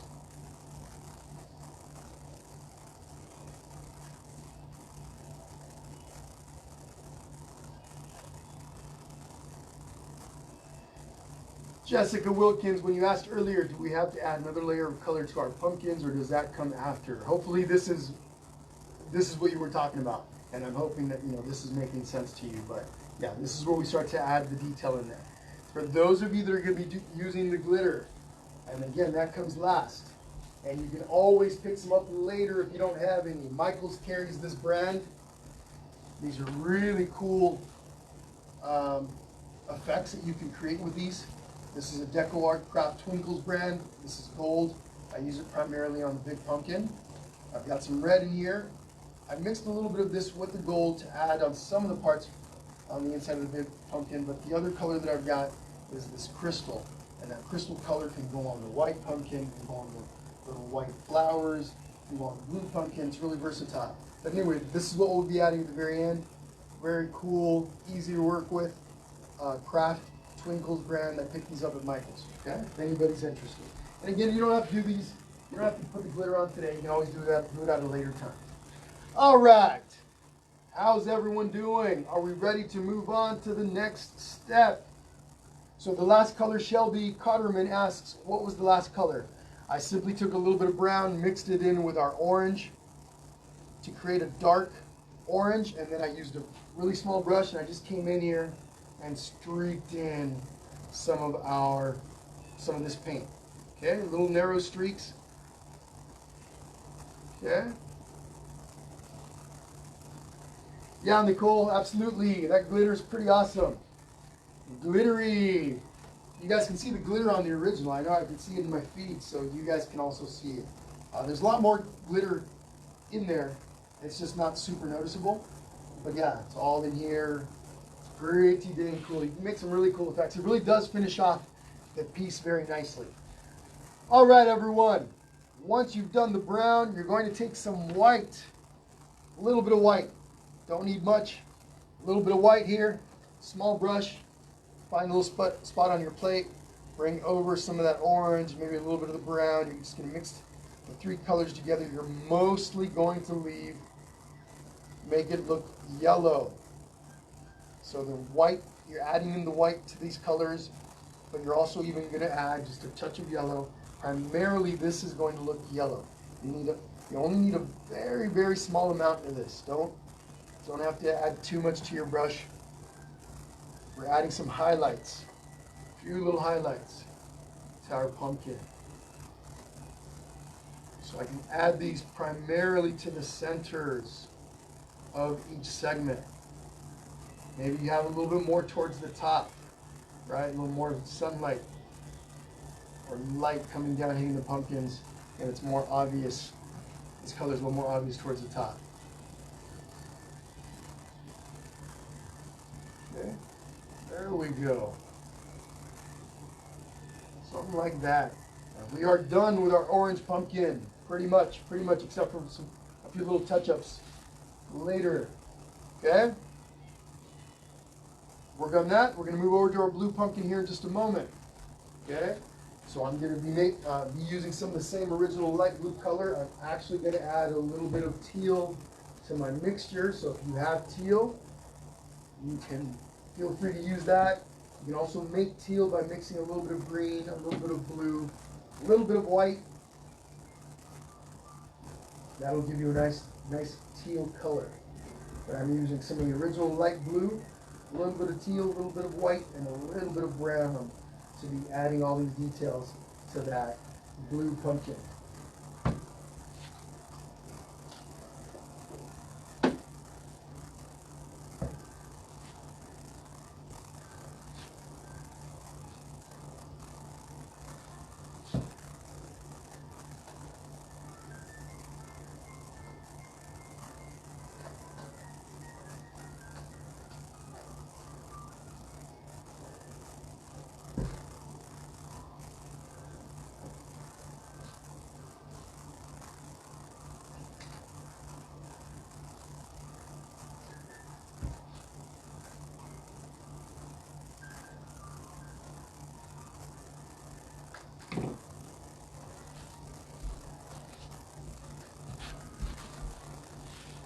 You got it, Shelby.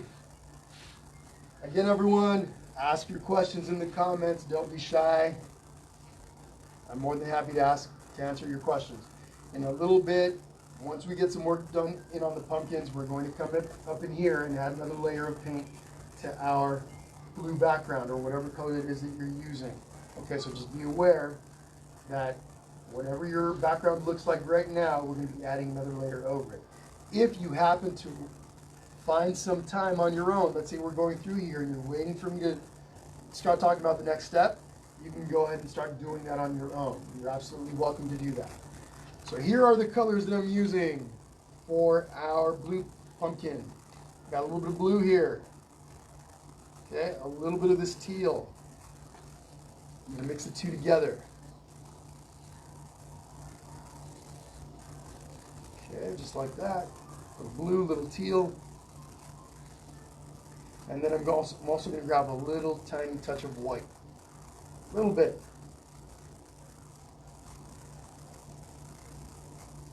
Okay. Lighten it up a little bit. Now, color's a little streaky, not perfectly blended. I'm going to come in and, just like what we did on the first pumpkin, add this color right down the middle of each segment.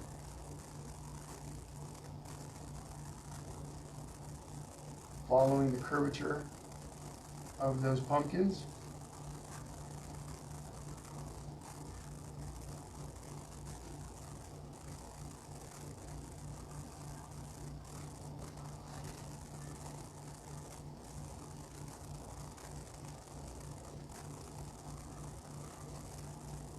Go just like that, all the way down from top to bottom. Again, it's important though that you follow the curvature of your pumpkin, otherwise it's going to look flat. Even if your pumpkins were all one color, besides the dark colors for the segments, even if they're all one color, as long as you followed the curvature of your pumpkin with your brush strokes, it's going to have some dimension. They're going to look like the rounder objects. They're going to look like they got curvature to them. The fact that we're adding different shades to the pumpkins, to the layers, starts to create a lot more of that 3D effect. More depth, more dimension, okay? So again, this color that we're adding stays mostly towards the inside of the segments. They can come towards the edge a little bit, get closer to those segments, but you do want to leave a little bit of the original color right on the sides of each of those segments, okay? So I'll give you guys a couple of minutes there. Get caught up with that. And then we're moving on. Yeah, so Narissa says, I don't have teal. So if you want to make teal, you can actually mix a little touch of green, a little bit of blue, and some white, and you'll get a teal. More white than anything else is what you'd be using. And you don't need teal for this step. If you don't have teal, you can do without it, right? Up to you. But if you do want a little teal, again, the mixture would be green, blue, and then white. Primarily white, though. You'll want to have a little blob of white that you slowly introduce blue and green to, and eventually you'll get the teal. Okay? All right, everybody, we're moving along here. Doing great.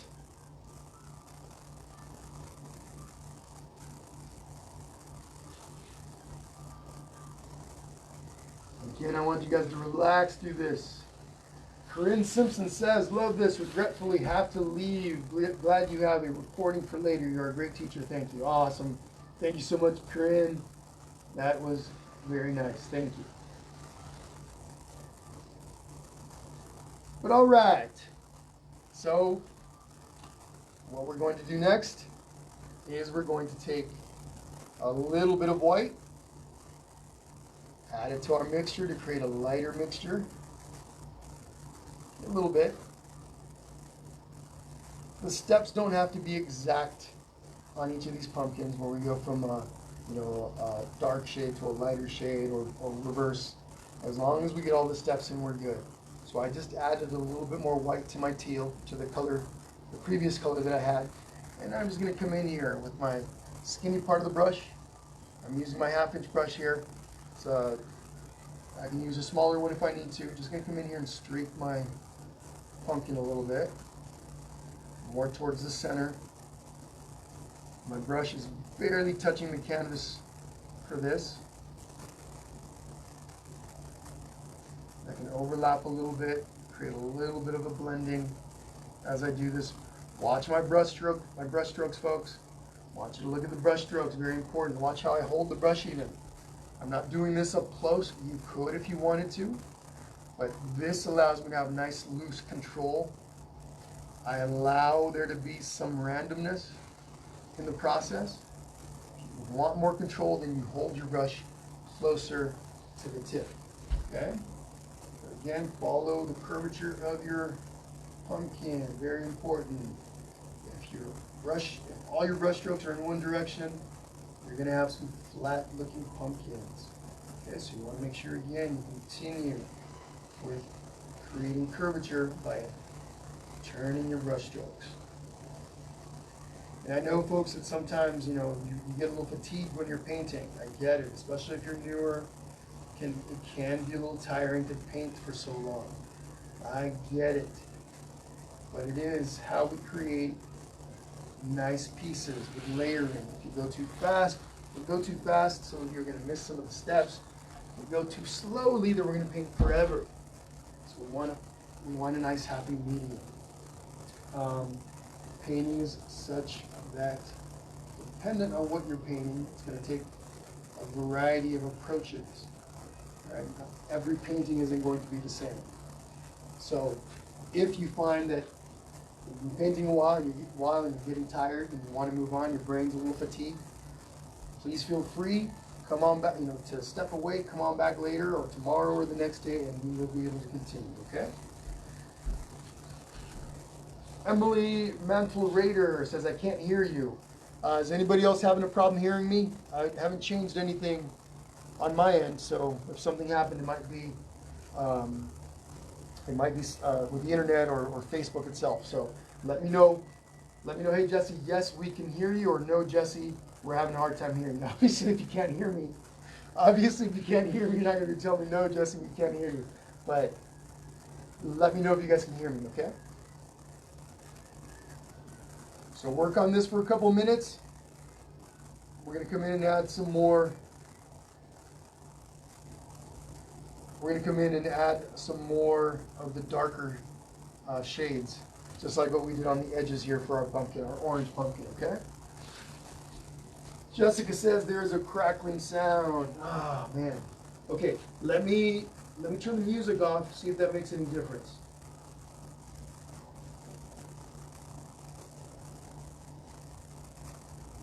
Oh, hi, Christine. Christine says, I am able to hear you. Okay, I just turned the music down. I'm using Facebook's music right on the Facebook page, and I turned it down. I don't know if that'll make a difference. I know yesterday when we painted Vincent, check out Vincent, everybody. Give Vincent some love. I know he's a little kind of maybe a little sketchy looking goat, but he's a good guy. Anyway, we painted Vincent yesterday. And towards the end of the broadcast of the live feed, we started hearing some crackling, or somebody started hearing some static. So somebody said you sound a little far away. Okay, let me see.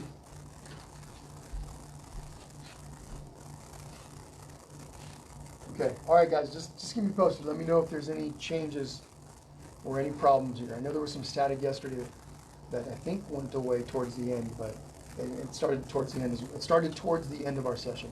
So here's what we're going to do. Same brush, a little bit of brown. Get a little bit of that brown. We're going to mix it with some of our blue and white and teal that we got over here. Again, you don't have to mix the colors perfectly. I want to be able to see a little bit of swirliness. And we're going to come in towards the edges. That's a little too dark for my taste, so I'm going to add a little bit more of the blue and lighter mixture here. Blue, teal, and white lighter mixture, and then come in and do this again. Alright. A little better. Maybe still a little too dark. So here's what I do in this case. I've got a bunch of that paint on my brush. I'm just going to come over here. Just kind of wipe it right off. Weird that static sound came back, huh? Bummer. Hopefully it doesn't affect things too much. My phone, which is what I'm using to record this, is on do not disturb. So can't get any calls or anything coming in. Anyway, maybe it'll go away. Fingers crossed, fingers crossed. All right, so I made that a little more subtle. This brown, this darker brown color or brown teal that I'm using right now, I just toned it down by adding a little bit more of the blue and the white and the teal mixture. And again, I just want to come in and color this in random spots. I'm using the skinny part of my brush. If you need to switch to a smaller brush at any point to make smaller lines, it's up to you. If the lines that you're creating for your size canvas are too big, then switch to a smaller brush.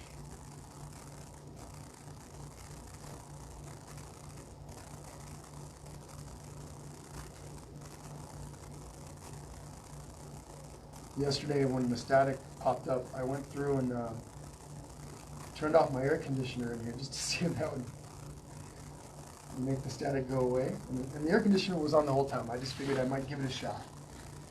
And nope, didn't go away. It sure got hot in here kind of cold.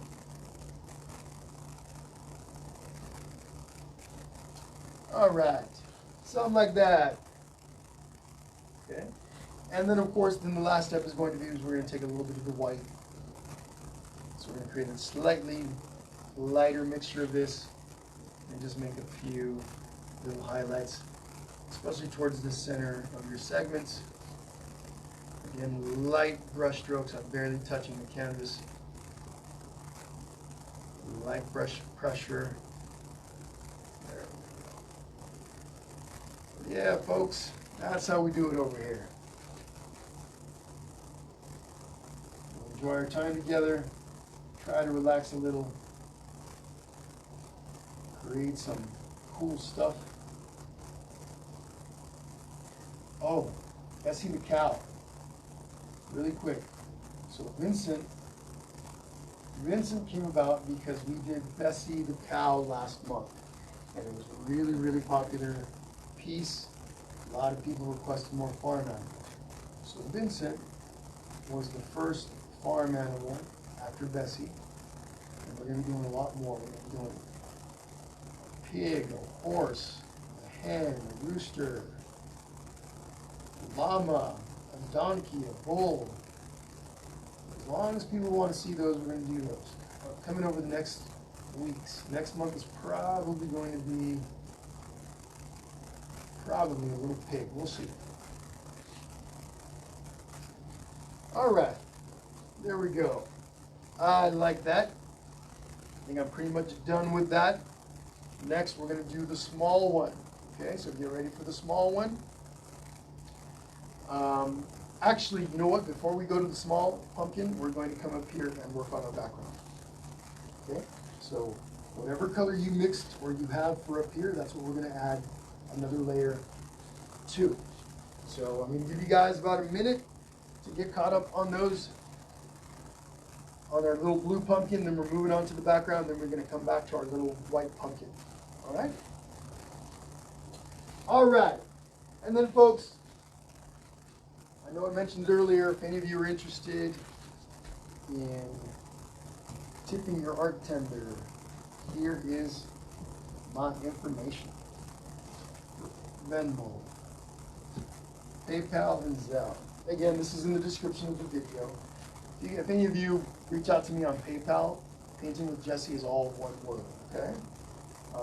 Venmo Jesse Mendeville at Painting with Jesse, and the Zelle is 951-217-2227. So, anyway.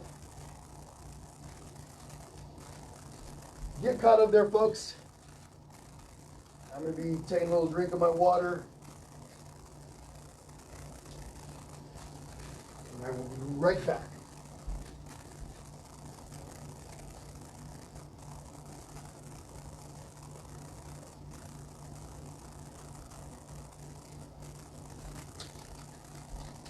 All right, and I'm back. That was quick, wasn't it? Folks, I do request that you guys send me pictures of your masterpieces when you're all done. whether you finish today, tomorrow, the next day, please send me pictures of your work. I like to share it to my social media, and I just love to see what you guys create. People get a chance to see what others made, and they get to see differences in the paintings. So if you guys can send me pictures of your stuff, that would be fantastic. Send it to me via Messenger under Painting with Jesse, right here on Facebook, or you can simply post it here later in the comments. Go to the comments and then upload your picture. And if you guys can include if you're painting in a group, man, if you guys can take pictures of your little group, or even yourself, if you're painting by yourself, holding your painting, that would even be more fun. Okay, so once again, I do request that you guys send me pictures of your stuff. I'd love to see what you guys paint. So if you guys could humor me with that, that would be fantastic. But all right, everyone, background, here we go. We're going to do another layer on that background. Don't worry if you're not done with your blue pumpkin just yet. You will get a chance to go back and make some touch-ups later. I'd like for you guys to move with me. If I move on to the next step, move with me. You will get some time to go back and work on previous steps, okay? So, what are we doing? I am taking my large 2-inch brush. Give me a second, I'm pulling it out of my cup. And I got to squeeze out the extra water. So again, every time I pull a brush out of the cup, I will squeeze out all that extra water, because I want that water to drip onto my canvas when I start to paint. So very important. If your brush is sitting there in the water, pull it out, squeeze out all that extra water, and then here we go. Remember, I did horizontal brush strokes, diagonal brush strokes on this step. So that's what I'm going to stick with. What you'll notice is when you're doing the second layer, your paint starts to get more even. Your background starts to get even, starts to get nice and solid. You start to cover up all the little areas, and if you were able to get a little close to mine, you'll be able to see that it's on the first layer. I've got areas that are lighter, some areas that are a little darker. So this next layer helps even all of that out. If you wanted to, you could even add a little bit of white to your paint, whatever color you're using, and leave it a little swirly. Don't blend it all in together. And when you paint in this direction, or whichever direction you're painting in, some of that white will pop through and will look like little sunlight streaks. Just a little like you. You guys want to experiment a bit.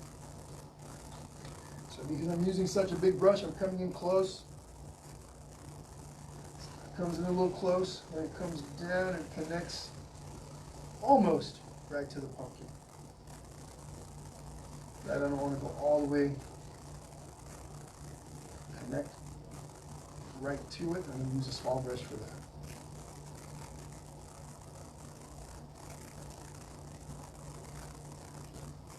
So yeah, the Venmo details, oh, it was a mirror image. Got it. I'm using the front facing part of my camera. I got you. So yeah, if you, they're in the comments, in the description of the video. Okay, so if you guys are interested in that, just look for that. You can wait till afterwards. Don't go looking for it now. You might lose your spot here. So again, I'm just brushing all the way close to the pumpkin with this big brush. Then I'm going to switch over to one of my smaller brushes so I can connect the rest of it. Right up to it. All this right in here. Peggy Brown says, stop talking a minute, LOL. Am I talking a little too much for you, Peggy? Let me know. Let me know. I do like to talk. Part of the fun for me. It may not be your cup of tea though, just let me know. So here we go again, I'm connecting. So what I did with the big brush, I came real close to the pumpkin, right? And I stopped. Now I'm taking my little brush and connecting everything.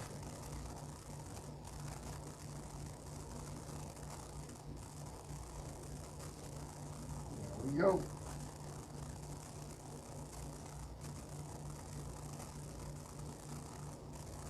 You can also take this step to refine your outer edge on your pumpkin. Okay, same thing with the other pumpkin. You do take the little brush all the way around it. There we go.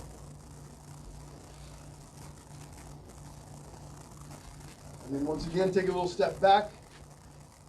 Look at your piece from a distance, and you will be able to see any areas that need attention. Okay? So I'm going to give you guys a couple of minutes on that, and then we're going to move on to our little pumpkin.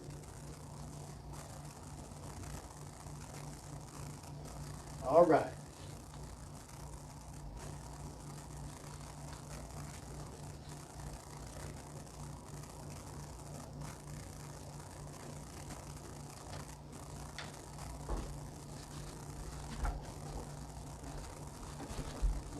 All right, going through the comments real quick to see if I've missed anything. Yeah, I'm using the front-facing camera, and that flips the image. So, I got you.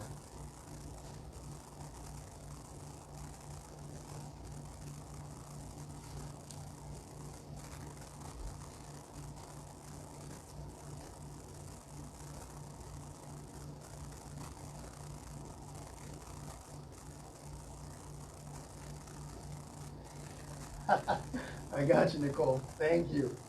I got you. Well, I cussed. I read that and I said, wait a minute. Have I cussed? All right.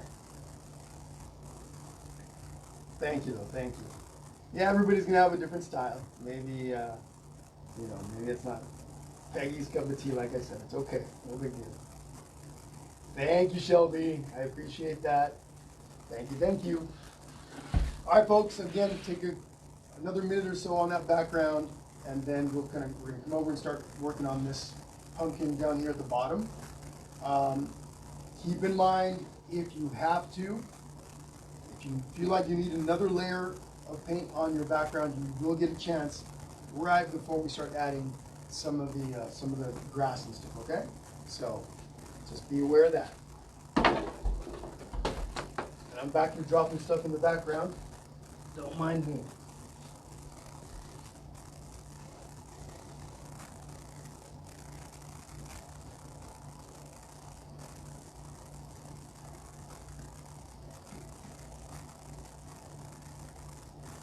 There we go. Whatever. We got our music back up. Let me know if the static is still around, folks.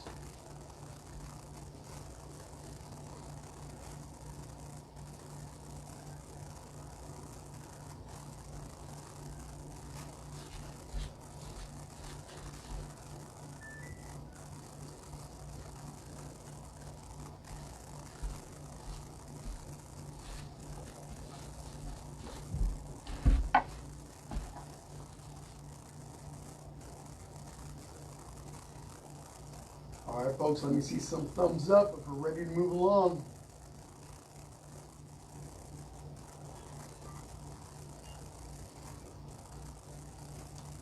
Still staticky, huh? What a bummer. Okay.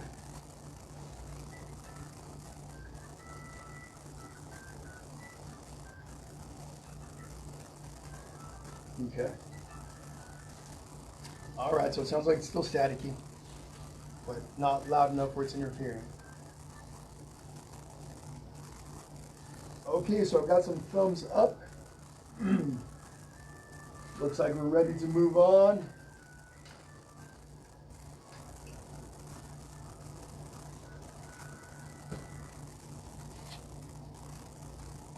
All right, back to my little 1/2-inch brush.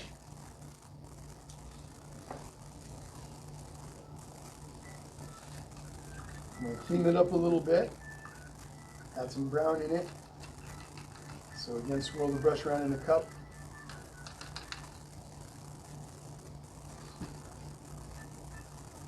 I'm using my paper towel here to clean it up a little.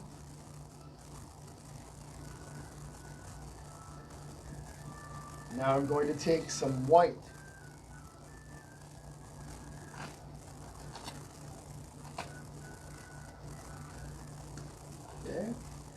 some white there. I'm going to have a little bit of brown and a little bit of the blue to mix in just a little tiny bit. So white, little touch of brown, and then a little touch of blue. So primarily white, and maybe like an off-white that I'm creating here.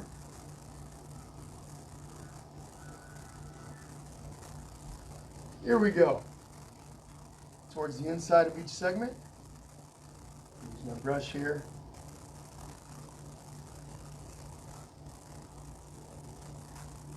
There we go.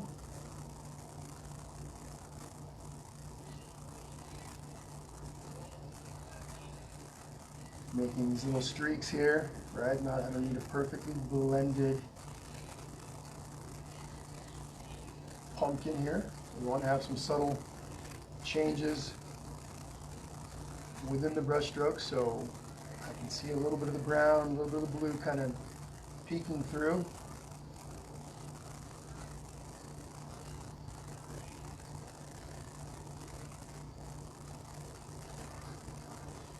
And of course we do that to each one of our segments, all the way through.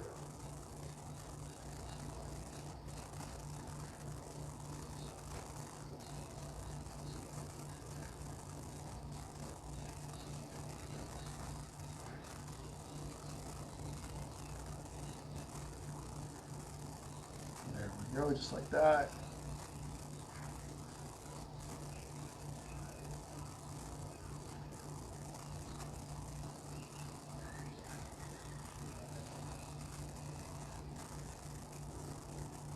As we're working on this, that layer of background color that we just put down on our canvas is drying, right? So you'll gauge it here in a little while before we start working on our grass. You'll gauge to see if you need one more layer of paint up there. There we go.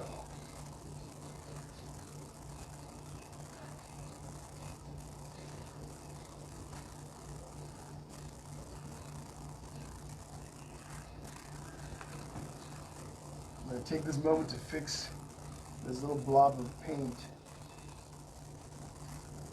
and to connect my little pumpkin all the way down.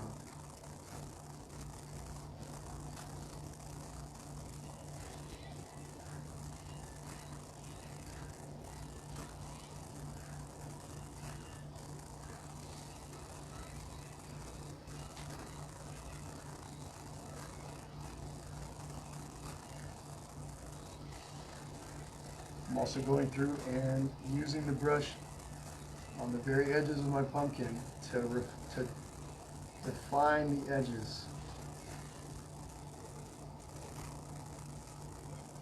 There we go. I like that.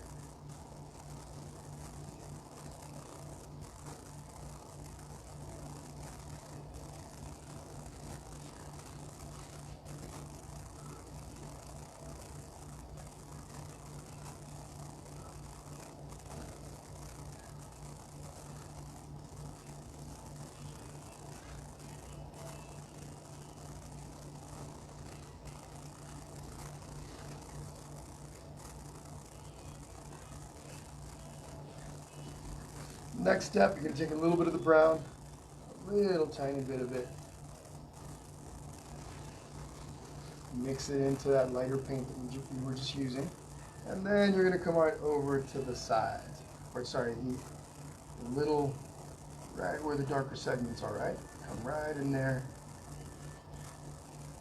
right next to those dark lines, and add a few of these.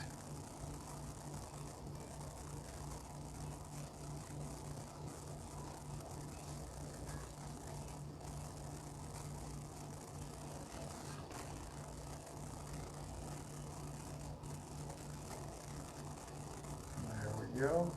You can also use your finger to blend. Okay, like this. If I come across, I use my finger, I come right over the top.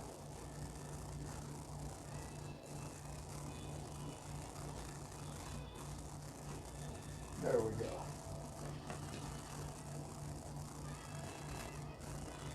And then last little step for this, I'm going to use mostly white. And right on the centers here. Middles of each segment.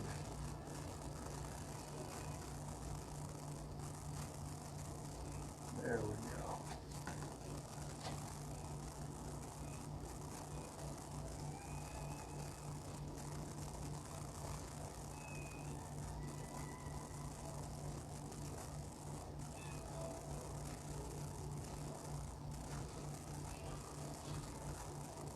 Perfect. And I'm happy with that.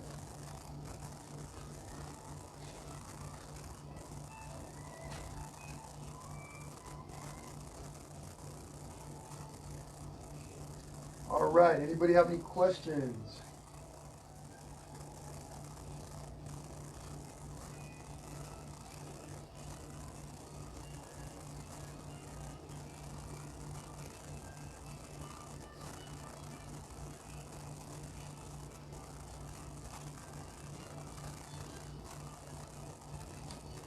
It's nice and quiet, so I think everybody is concentrating.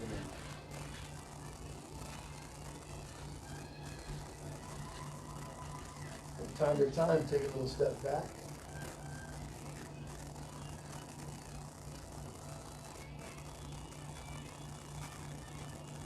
Look at your piece as a whole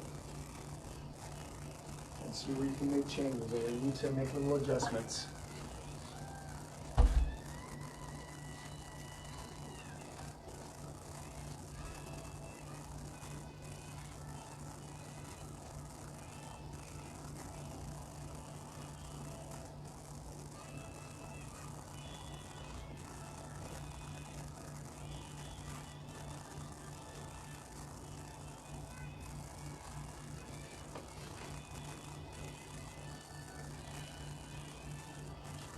Okay, folks, I'm going to give you a couple of minutes on this step. Okay, go ahead and work your way through this process, and then we're moving on. We're about 80% of the way through, maybe a little bit more than that. Okay, so about 2:45 approximately is when we're going to be. Sorry, it's 1:11, not 2:45. We're going to be finishing up at about 1:45. Oh, you think it's the Facebook music that's making it staticky? Okay, let me. So here we go. I just stopped it. Okay, let me know if that changed anything.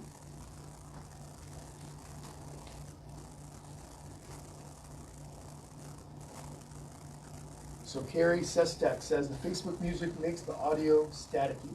Let me know, Carrie, if that made a difference. Okay, if that stopped it, that would be awesome.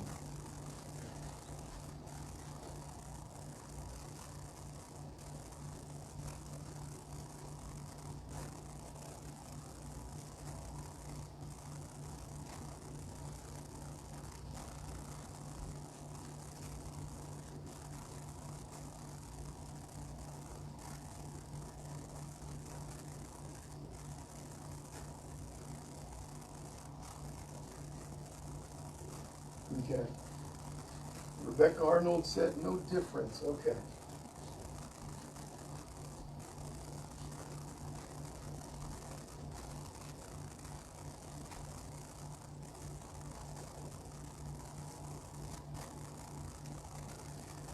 Okay, folks, so make sure you take a look at your piece. Look at it overall.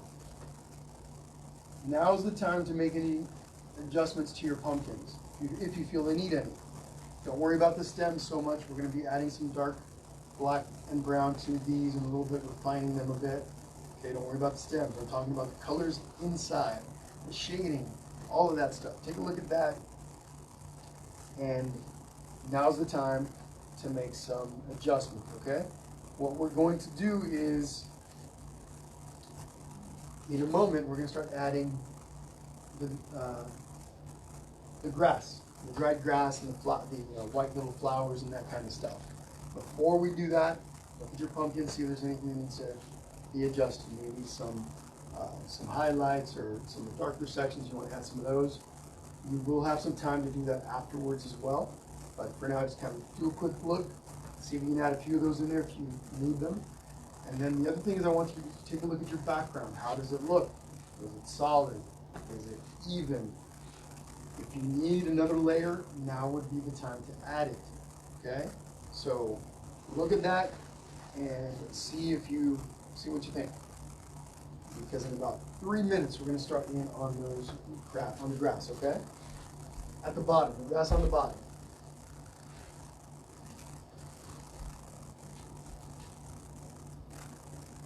I think what I'll do next time, I'll try a different camera. See if that makes a difference.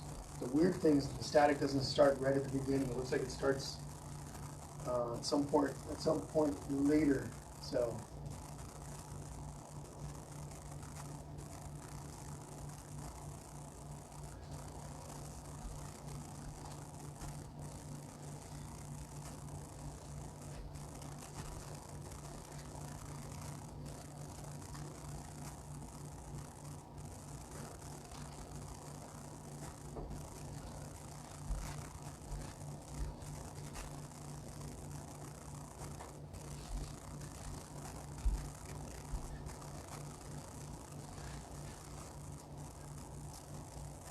I'm going to put the music back on.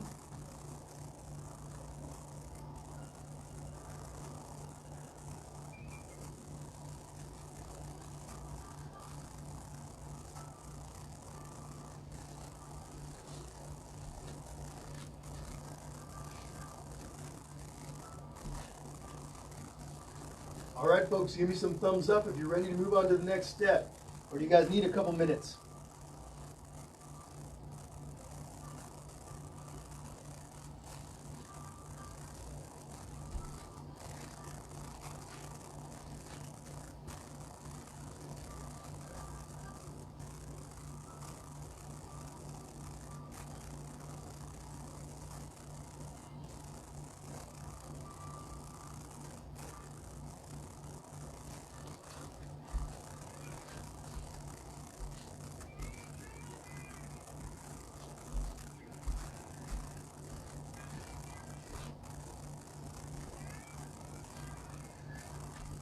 All right, folks, moving on here. Moving on. We're going to need a couple of the smaller brushes. We're going to add in some of the grass. Primarily it's brown and black, shades of brown and black. And then I even have a few little dark green ones in there. Okay, so you're going to be getting some brown, some black, a little bit of yellow, and if you've got green, a little bit of green. Don't worry if you don't have all these colors. You're going to work with what you've got. So I'm going to go ahead and prepare that here.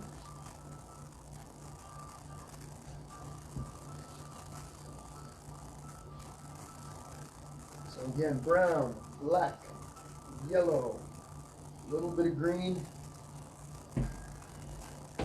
I'm not mixing everything together. I'm just laying out the colors a little bit on my palette. Getting them ready.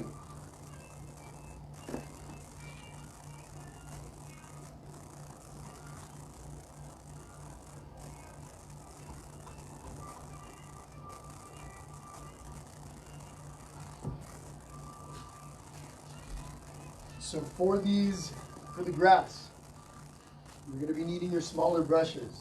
Maybe pick your smallest 2 or 3 brushes.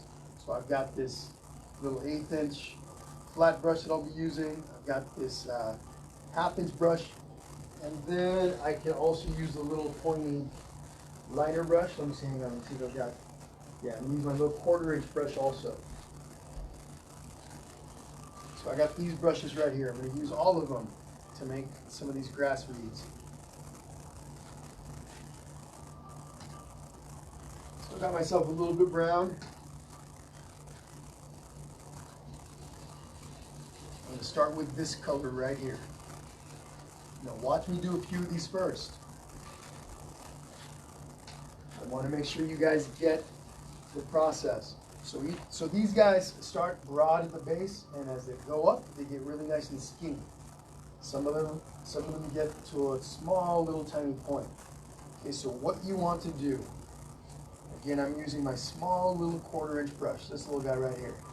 When I press, I also added a little bit of water to the paint to make it flow a little bit better. When I press the brush into the plate, I make sure that it gets nice and thin. So it makes the brush point, the head gets really skinny. Watch what I do here.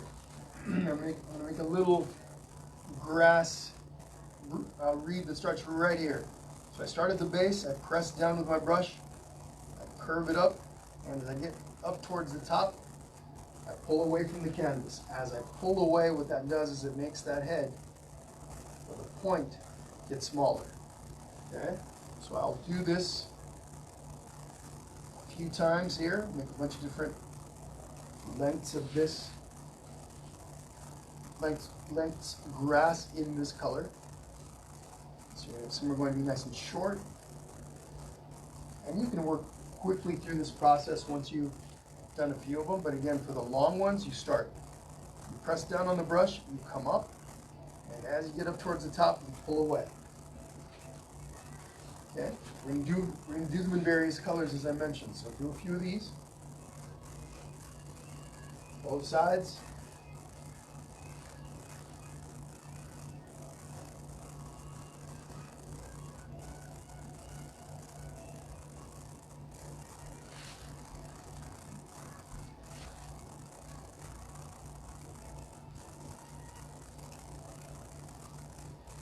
Okay, just like that.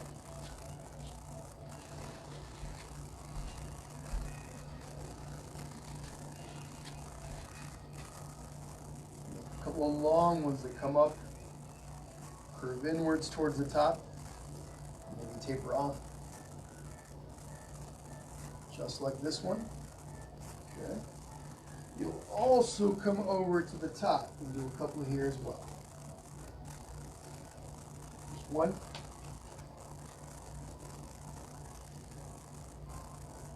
Okay, there we go. I like those. In a bit I'll be switching brushes to make some smaller ones, skinnier ones, and also different colors. But before I do that, maybe I'm gonna do some in black. So I take a little bit of black. I don't have to clean the brush because I can use the brown that's on the brush already and mix the two together to make it really, really dark brown. It's going to look almost black when you do this on the canvas. Here we go.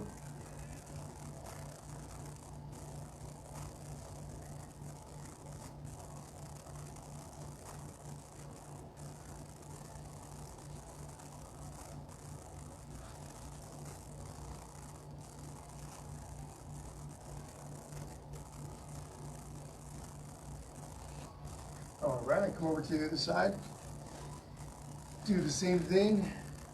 A little shorties over here, little short stalks, maybe one or two long ones.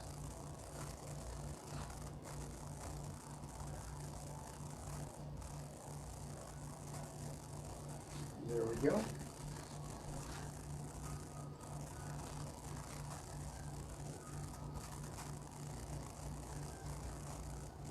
So I'm going to leave you on that for a little bit. I'll be switching over to a smaller brush here in just a moment. So work on that for a couple minutes, and then we're moving on.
All right, everyone.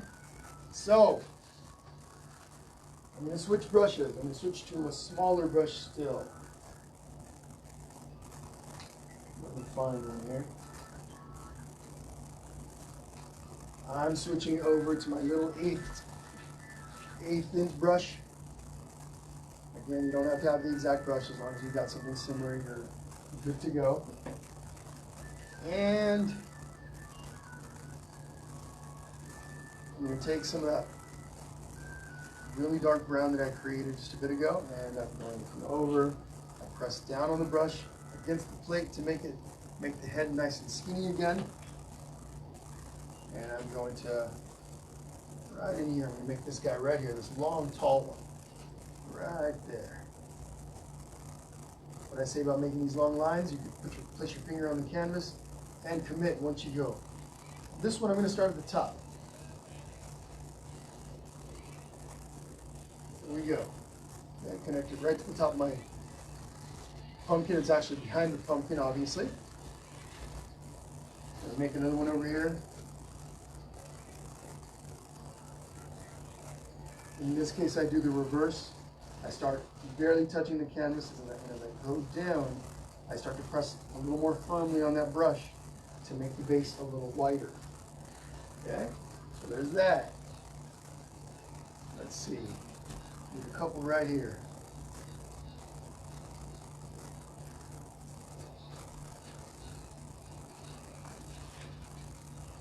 You guys see this brush stroke right here? It's transparent. You can see some of the blue in the background coming through. It's because my paint's a little bit on the dry side, so I'm adding some water to it. Adding that little water will help the paint flow and stick to the canvas a little bit better.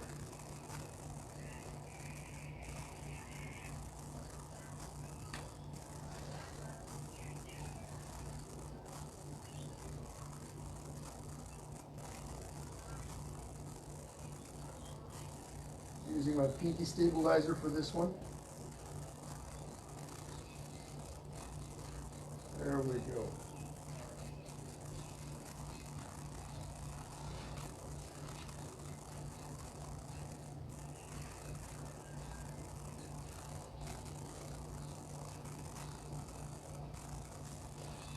All right.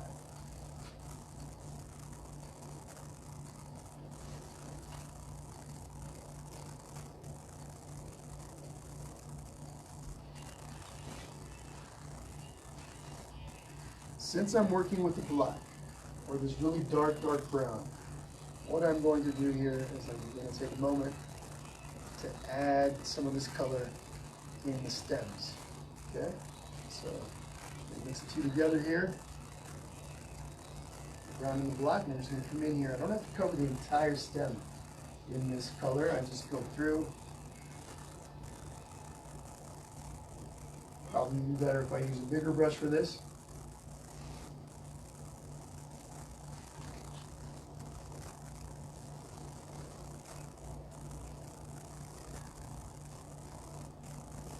Go.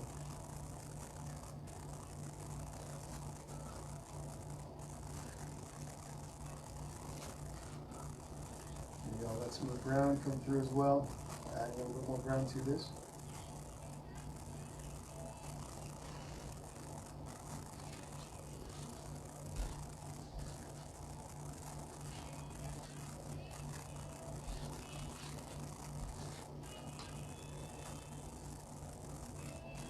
Switched over to a slightly bigger brush for this step. Same thing, just want to come in here. We'll add some highlights here to the stems in a while. One of the last steps we'll do.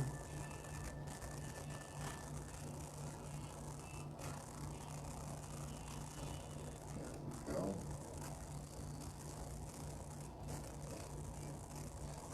All right. What's up, Julie? Hello, Mignon.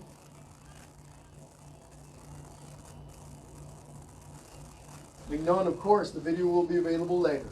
Okay, so you can watch it whenever you want. It's early in the Philippines. Pretty cool. The Philippines is in the house. Fantastic. Germany, Philippines, Canada. What else?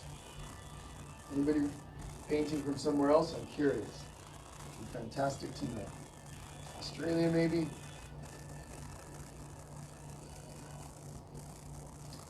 All right, there we go.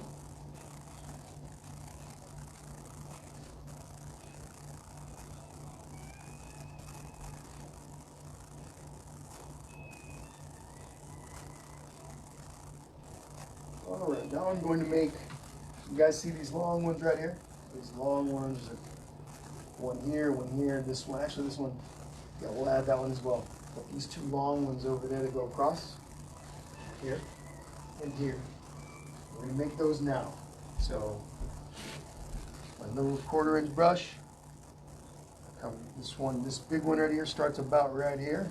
So just mark that off. I'm going to come up, kind of curves up a little.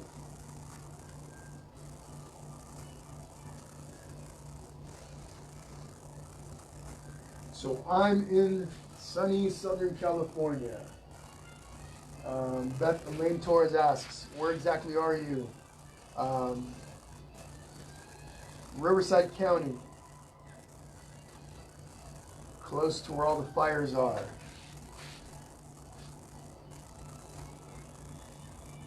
It's not as smoky as it was the last few weeks.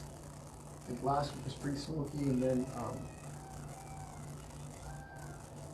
the week before that was pretty bad also. You make this one right over here, come across this way over here, comes over, comes up, stops about right there. When you're making these, folks, don't forget you're not having to match these up exactly.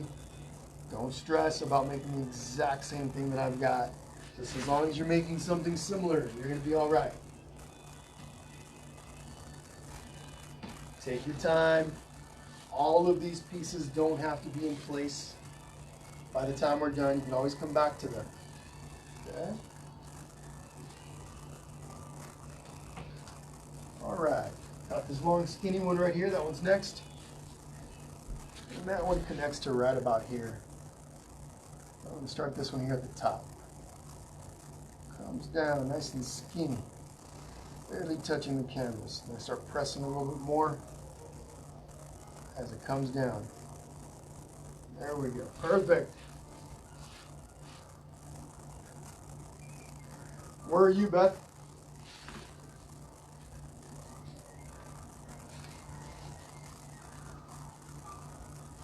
I'm out here in this little town called Hemet. Oh, it's not so little.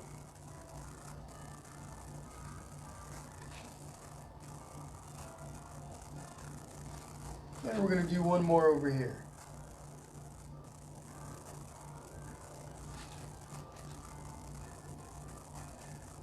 Barstow, okay. Got it. You guys had plenty of fires over there, right? Dealing with a lot of fires, if I remember correctly. I know they're all over the place. But I seem to remember that you guys maybe were kind of hard hit.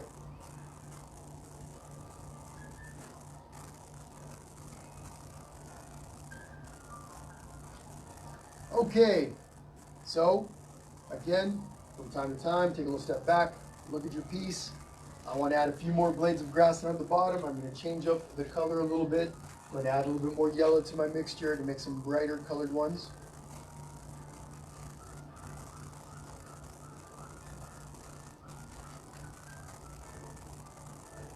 And I'm going to come in, and here we go.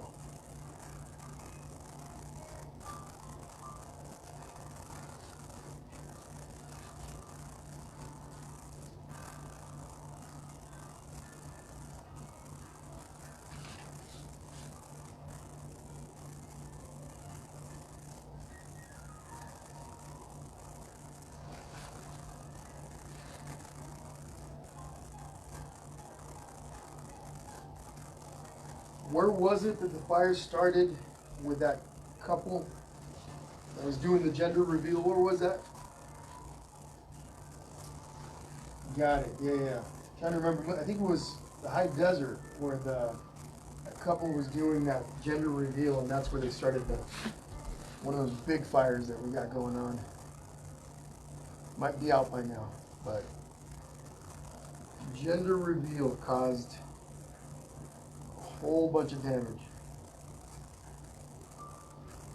Kaipa, that's right.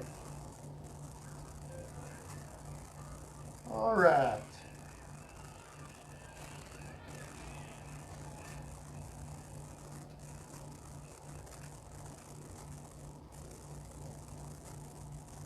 There we go. Coming together nicely. Then I'm going to take a little bit of green and that's right, Christine, Ukaipa. So I'm adding a little bit of green to the mixture. Just a little bit.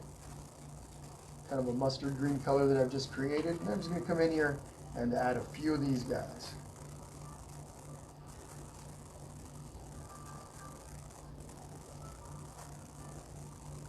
And then you got a few peeking up over the top. Right here. And if you guys notice, I'm not looking for exact placement, right? I'm not trying to match up every single grass blade on this new painting, right? There's some differences. So I hope you're not trying to match them up either. You're not worried about making the exact same placement on all these guys. It'd be pretty impossible to do, but just want to make sure nobody's sitting there freaking out about that. What's rule number one when you paint with Jesse? Have fun.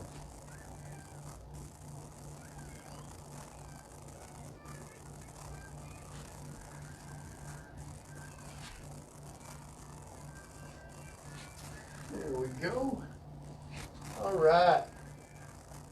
Names are coming together very nicely. Okay, so take a couple minutes, folks. Add all of these guys in. Some you're going to find you have a lot more grass blades than what I've got. Some you have a few less. That's all your decision, right? Whatever looks right to you guys. All right, we're starting to wind down here a little bit. Okay, so getting close to the last few finishing touches. So I'm going to give you guys about 5 minutes, okay, to get all caught up with your grass blades. Once we've got that, we're going to come in here and add some highlights to the stems. We're going to add the little curlies here, these little guys. And then we're going to add the little white flowers. And after that, for those of you that have glitter, we're going to add some glitter. And that would be our last step before signing the piece and before painting the very bottom edge. You guys are going to do that, okay? So 4 minutes now.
So Cassandra Whiteman, you're in Northern California and finally getting blue skies and clean air again.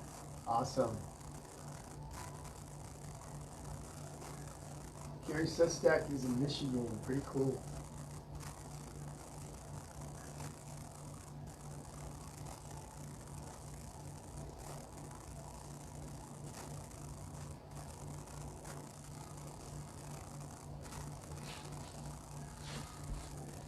Interesting. So I'm seeing some of you saying that the music is creating some static.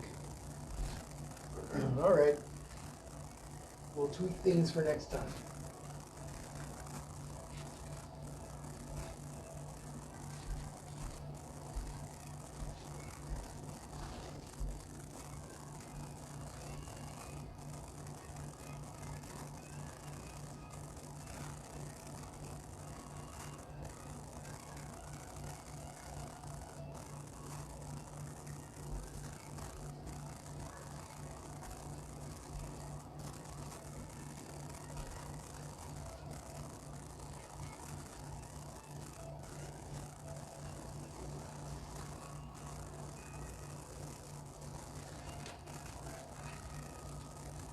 Hi, Cynthia Diaz from Texas. Texas is in the house. Beth Elaine Torres. I have a cousin and a very good friend named Henry. Yeah, very cool. A lot of people, lots of people that know where Hemet is, and they're like, oh yeah, I got family that lives there.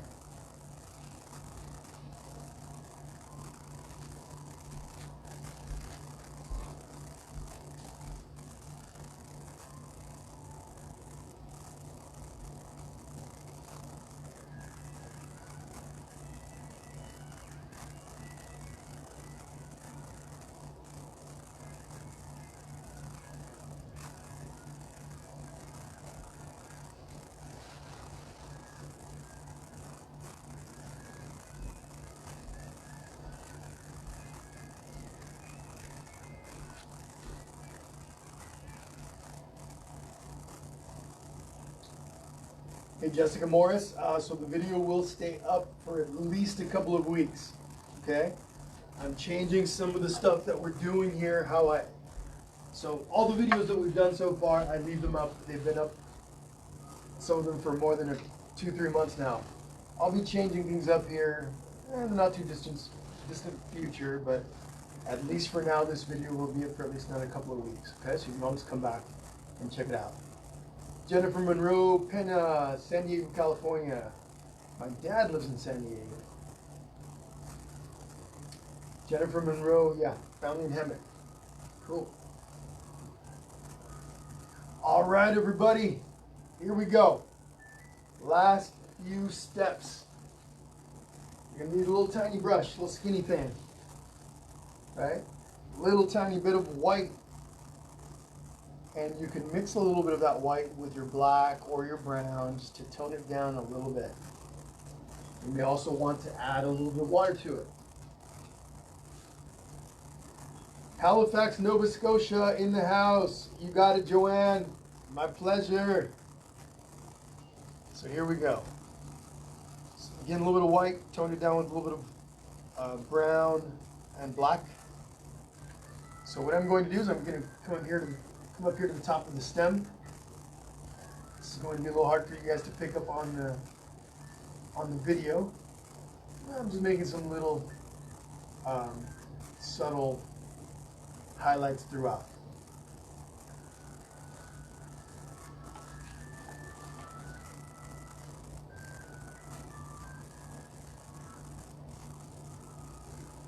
Pick your spots.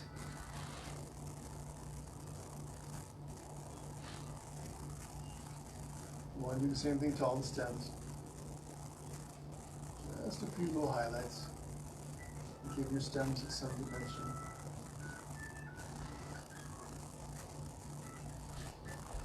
All right, last one.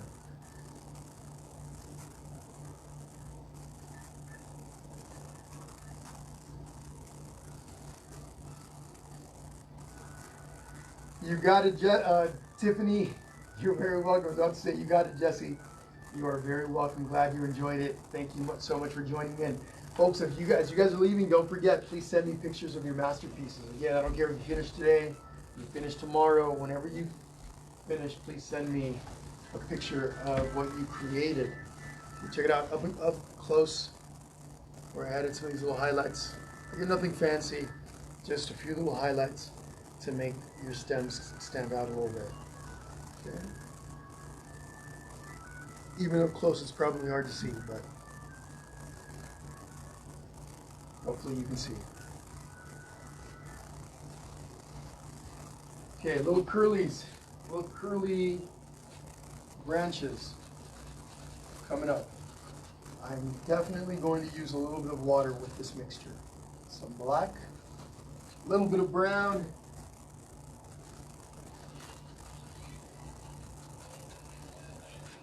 okay, black and a little bit of brown.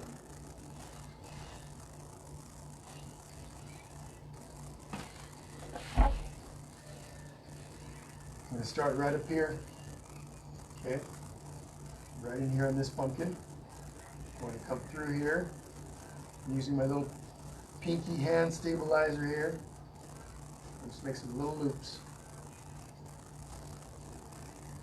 And just like that. And they can be a little thicker the closer they are to the actual stem itself, or they can be skinny all the way through, up to you. Okay? Where's that one? I'm doing here at the top.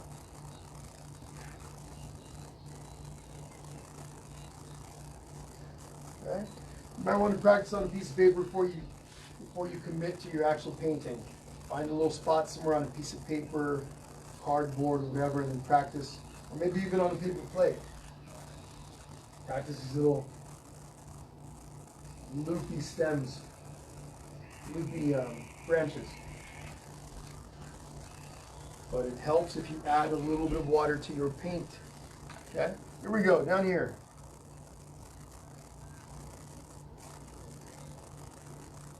I'm going to give that one 3, just like that. 2 loops, I mean. This one's going to come up. And why not?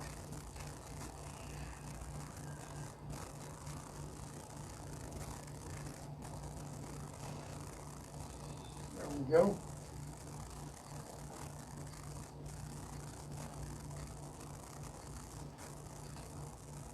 Last one up here.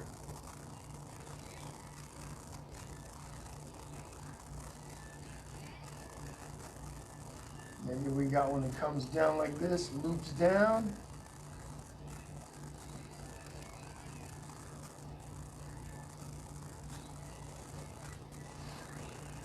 There we go. So take a few moments to make those, and then we're going to do little white flowers, and we are through. Jessica, you got it. My pleasure. Come on back when you're all ready. Cynthia Diaz, sounds good. Little lunch break. I know it's been a long one. So you guys tell me, folks. I like to get feedback. Would you prefer a faster pace? Right? I mean, and I know opinions are going to vary. I'm just asking what people think. Doesn't mean I'm necessarily going to decide I need to go a lot faster. Maybe I do. Do I need to go a little faster? I know some of you are going to think I went too fast as it is. Right? Everybody's got different ways of doing this. I guess the nice thing about it is that regardless of what you think the pace should be, you can always come back and do this later, right? At a later time. The option that you can come back and paint at your own pace later I guess it's a good thing. But what do you guys think? Faster pace, slower pace? What do you think? Maria Milan says faster pace, yes. Okay, I think I had her vote from the beginning. I know, Maria, I know. Especially if you've got kids. Kids tend to lose patience very quickly. So I totally get it. Right? I get that part.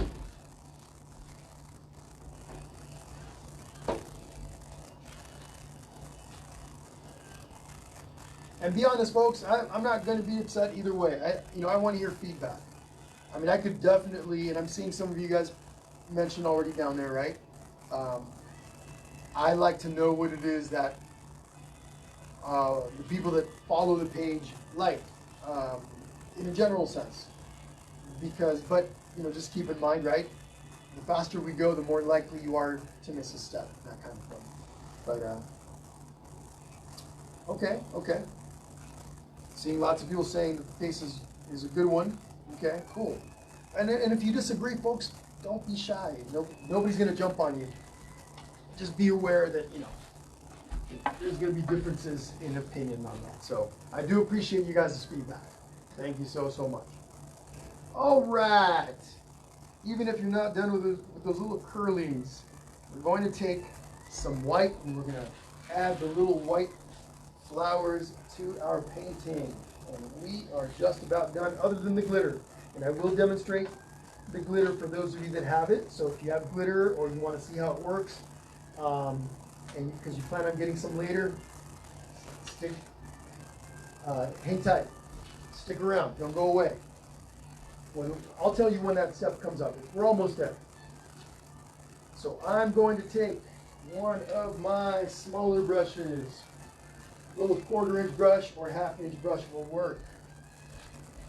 Take out a fresh little brush here. I don't want to clean one up. Just going to dip it right into the white paint.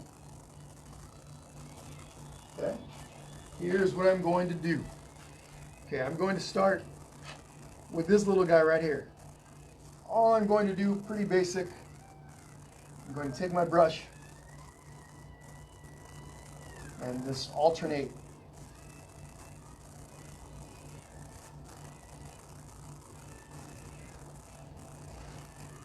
Adding these little white flowers. They almost look like cotton.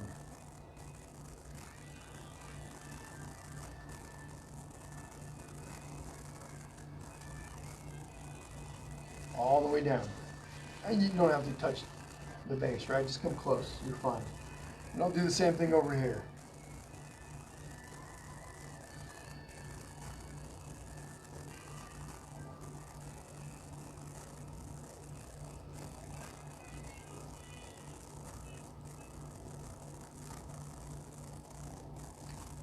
There's really no shape to these guys. Just touching the brush right up to the stalk, to the stem, and dab a little paint on the canvas and I move on. Same thing with this one here. Okay. Nice and easy. Can't forget this guy over here. This one has some too.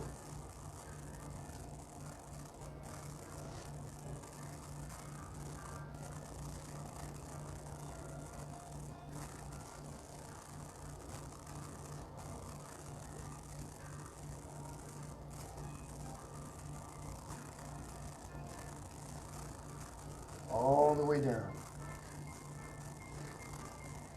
Okay. Then we got a couple at the top that have these as well. So here we go. Maybe these are a little bit smaller. I'll leave that up to you guys.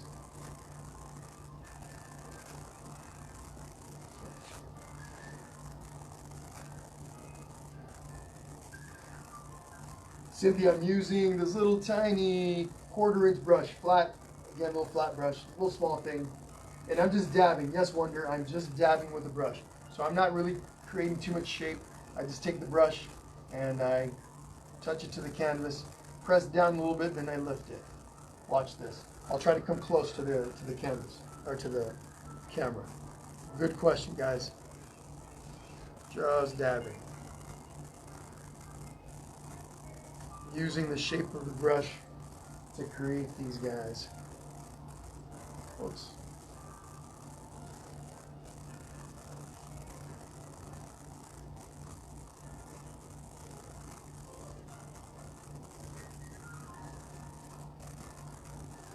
Just like that.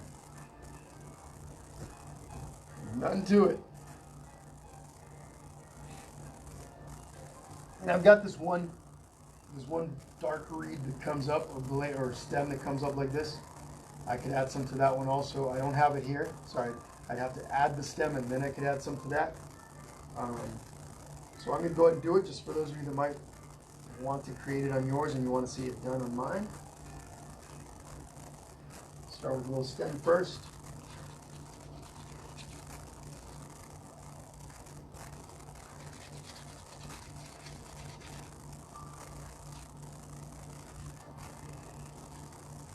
So that little stem starts about right here, comes up. So again, folks, I'm just adding, I was missing this little guy right here. I'm just adding it now.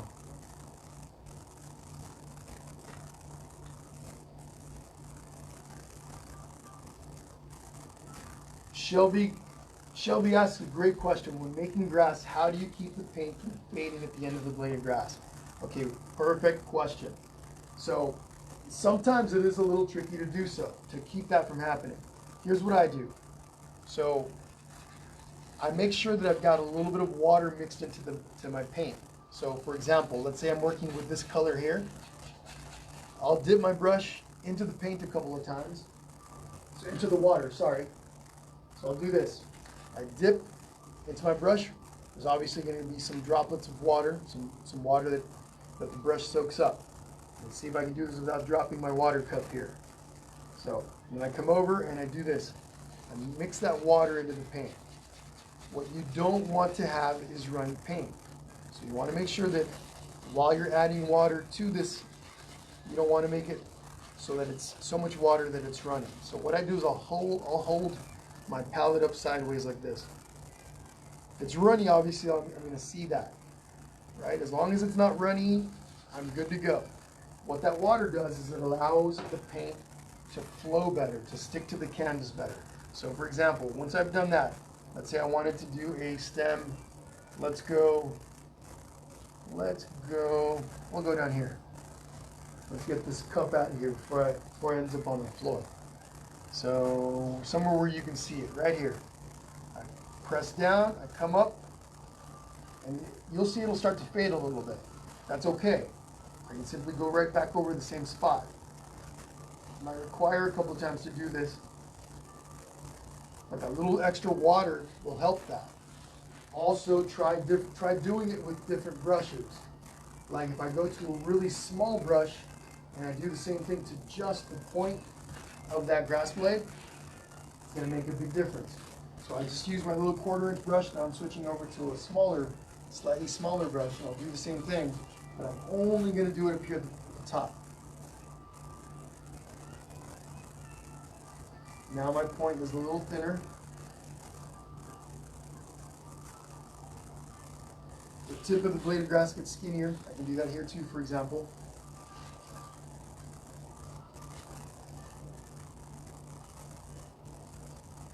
Okay, just like that. But the water helps a lot. See, these guys here, these little curlies are a little faded also. I just need a little bit more water and I'll do a second pass and that goes away.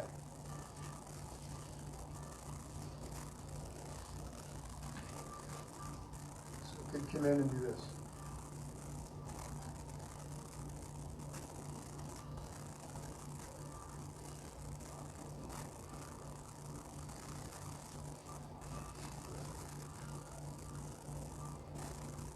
So paint consistency is really important. The consistency of your paint. Some paint needs you to add a little water to it. You need to add some water to it. Some paint is more fluid. It just really depends. But those are a couple little tricks there, okay? All right, everyone. That is pretty much the end of our session. For those of you that are just painting without any glitter, but I'm going to show you what you can do with these cool little glitter colors. Again, all this is glitter floating around in glue. I'm going to work this with the gold. When you use this stuff, a couple of things that you want to do. You want to make sure your brushes are relatively free of any wet paint, and then you also want to make sure that where you apply this stuff is dry. So you don't want to apply any of this to areas that are wet. So wait for your piece to dry and then you come and add this. So this gold, for example, I would just brush it right on. I don't have to do every bit of my pumpkin to make some really cool effects. You could if you wanted to. Just find some, maybe like the darker areas of your pumpkin or the lighter areas of your pumpkin, and come in and add this stuff. Again, this stuff is available at Michael's, this Deco Art Craft Twinkles brand. But they also have some at Hobby Lobby. Not the same brand, different brand. I like the Michael's glitter a little bit better, but this stuff can really, really make your paintings pop. So I use this gold right in here, in my pumpkin. I can even add it to the stem if I want. You can add it wherever you want. You can add it to some of the blades of grass.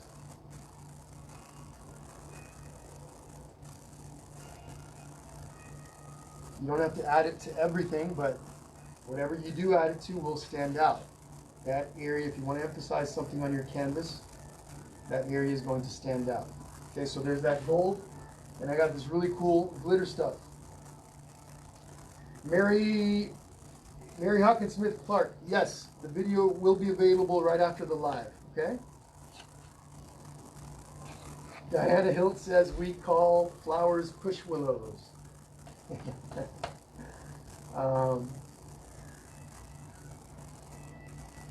see. Okay, so here we go. Now I'm working with the crystal stuff. This little crystal color. So I can use this for my white flowers. Those flowers aren't dry yet, so I'm not going to add any of this paint of this to the flowers until they're dry. But I can come in here and do the same thing on my white pumpkin. A little bit goes a long way. Makes a really big impact. So watch just the little bit of glitter that I've added. Look what kind of difference that makes. I'm trying to hold it up so you guys can see it. Look at that. It's just a very little amount of glitter. I can come back and add layers of this to it. Okay, I don't have any blue with me, or I do have some blue over to the side, but I can come and do blue over the blue pumpkin. Actually, I'm going to go ahead and do it, since I'm already here. Folks, I know we're winding down. Don't forget to send me pictures. I want to see your masterpieces. Send them to me via Painting with Jesse Messenger here on Painting with Jesse, or you can post them in the comments section of this video. Okay? So here I've got some blue. This is chunkier paint. This brand here, I can pick it up. I get this stuff at, I'll show you the brand here in a second, sorry. This brand here is DecoArt Galaxy Glitter from Hobby Lobby. Use the coupons. Get everything a lot cheaper. I think they're like 40–50% off. And this glitter is a little more expensive than the Craft Twinkles. I like the Craft Twinkles a little bit better. But this stuff will work also. So we apply it, a lot of my paintings, we apply glitter to them at the end, but it's optional, right? You don't have to do it. Entirely up to you, your choice. So again, take a look at that. A little bit of glitter goes a long way. Okay? How cool is that? Very last thing you guys want to do is you want to sign your piece. Okay, sign your piece. I like to use one of my little lighter brushes. Where'd it go? So I lost it. Hiding from me, where are you?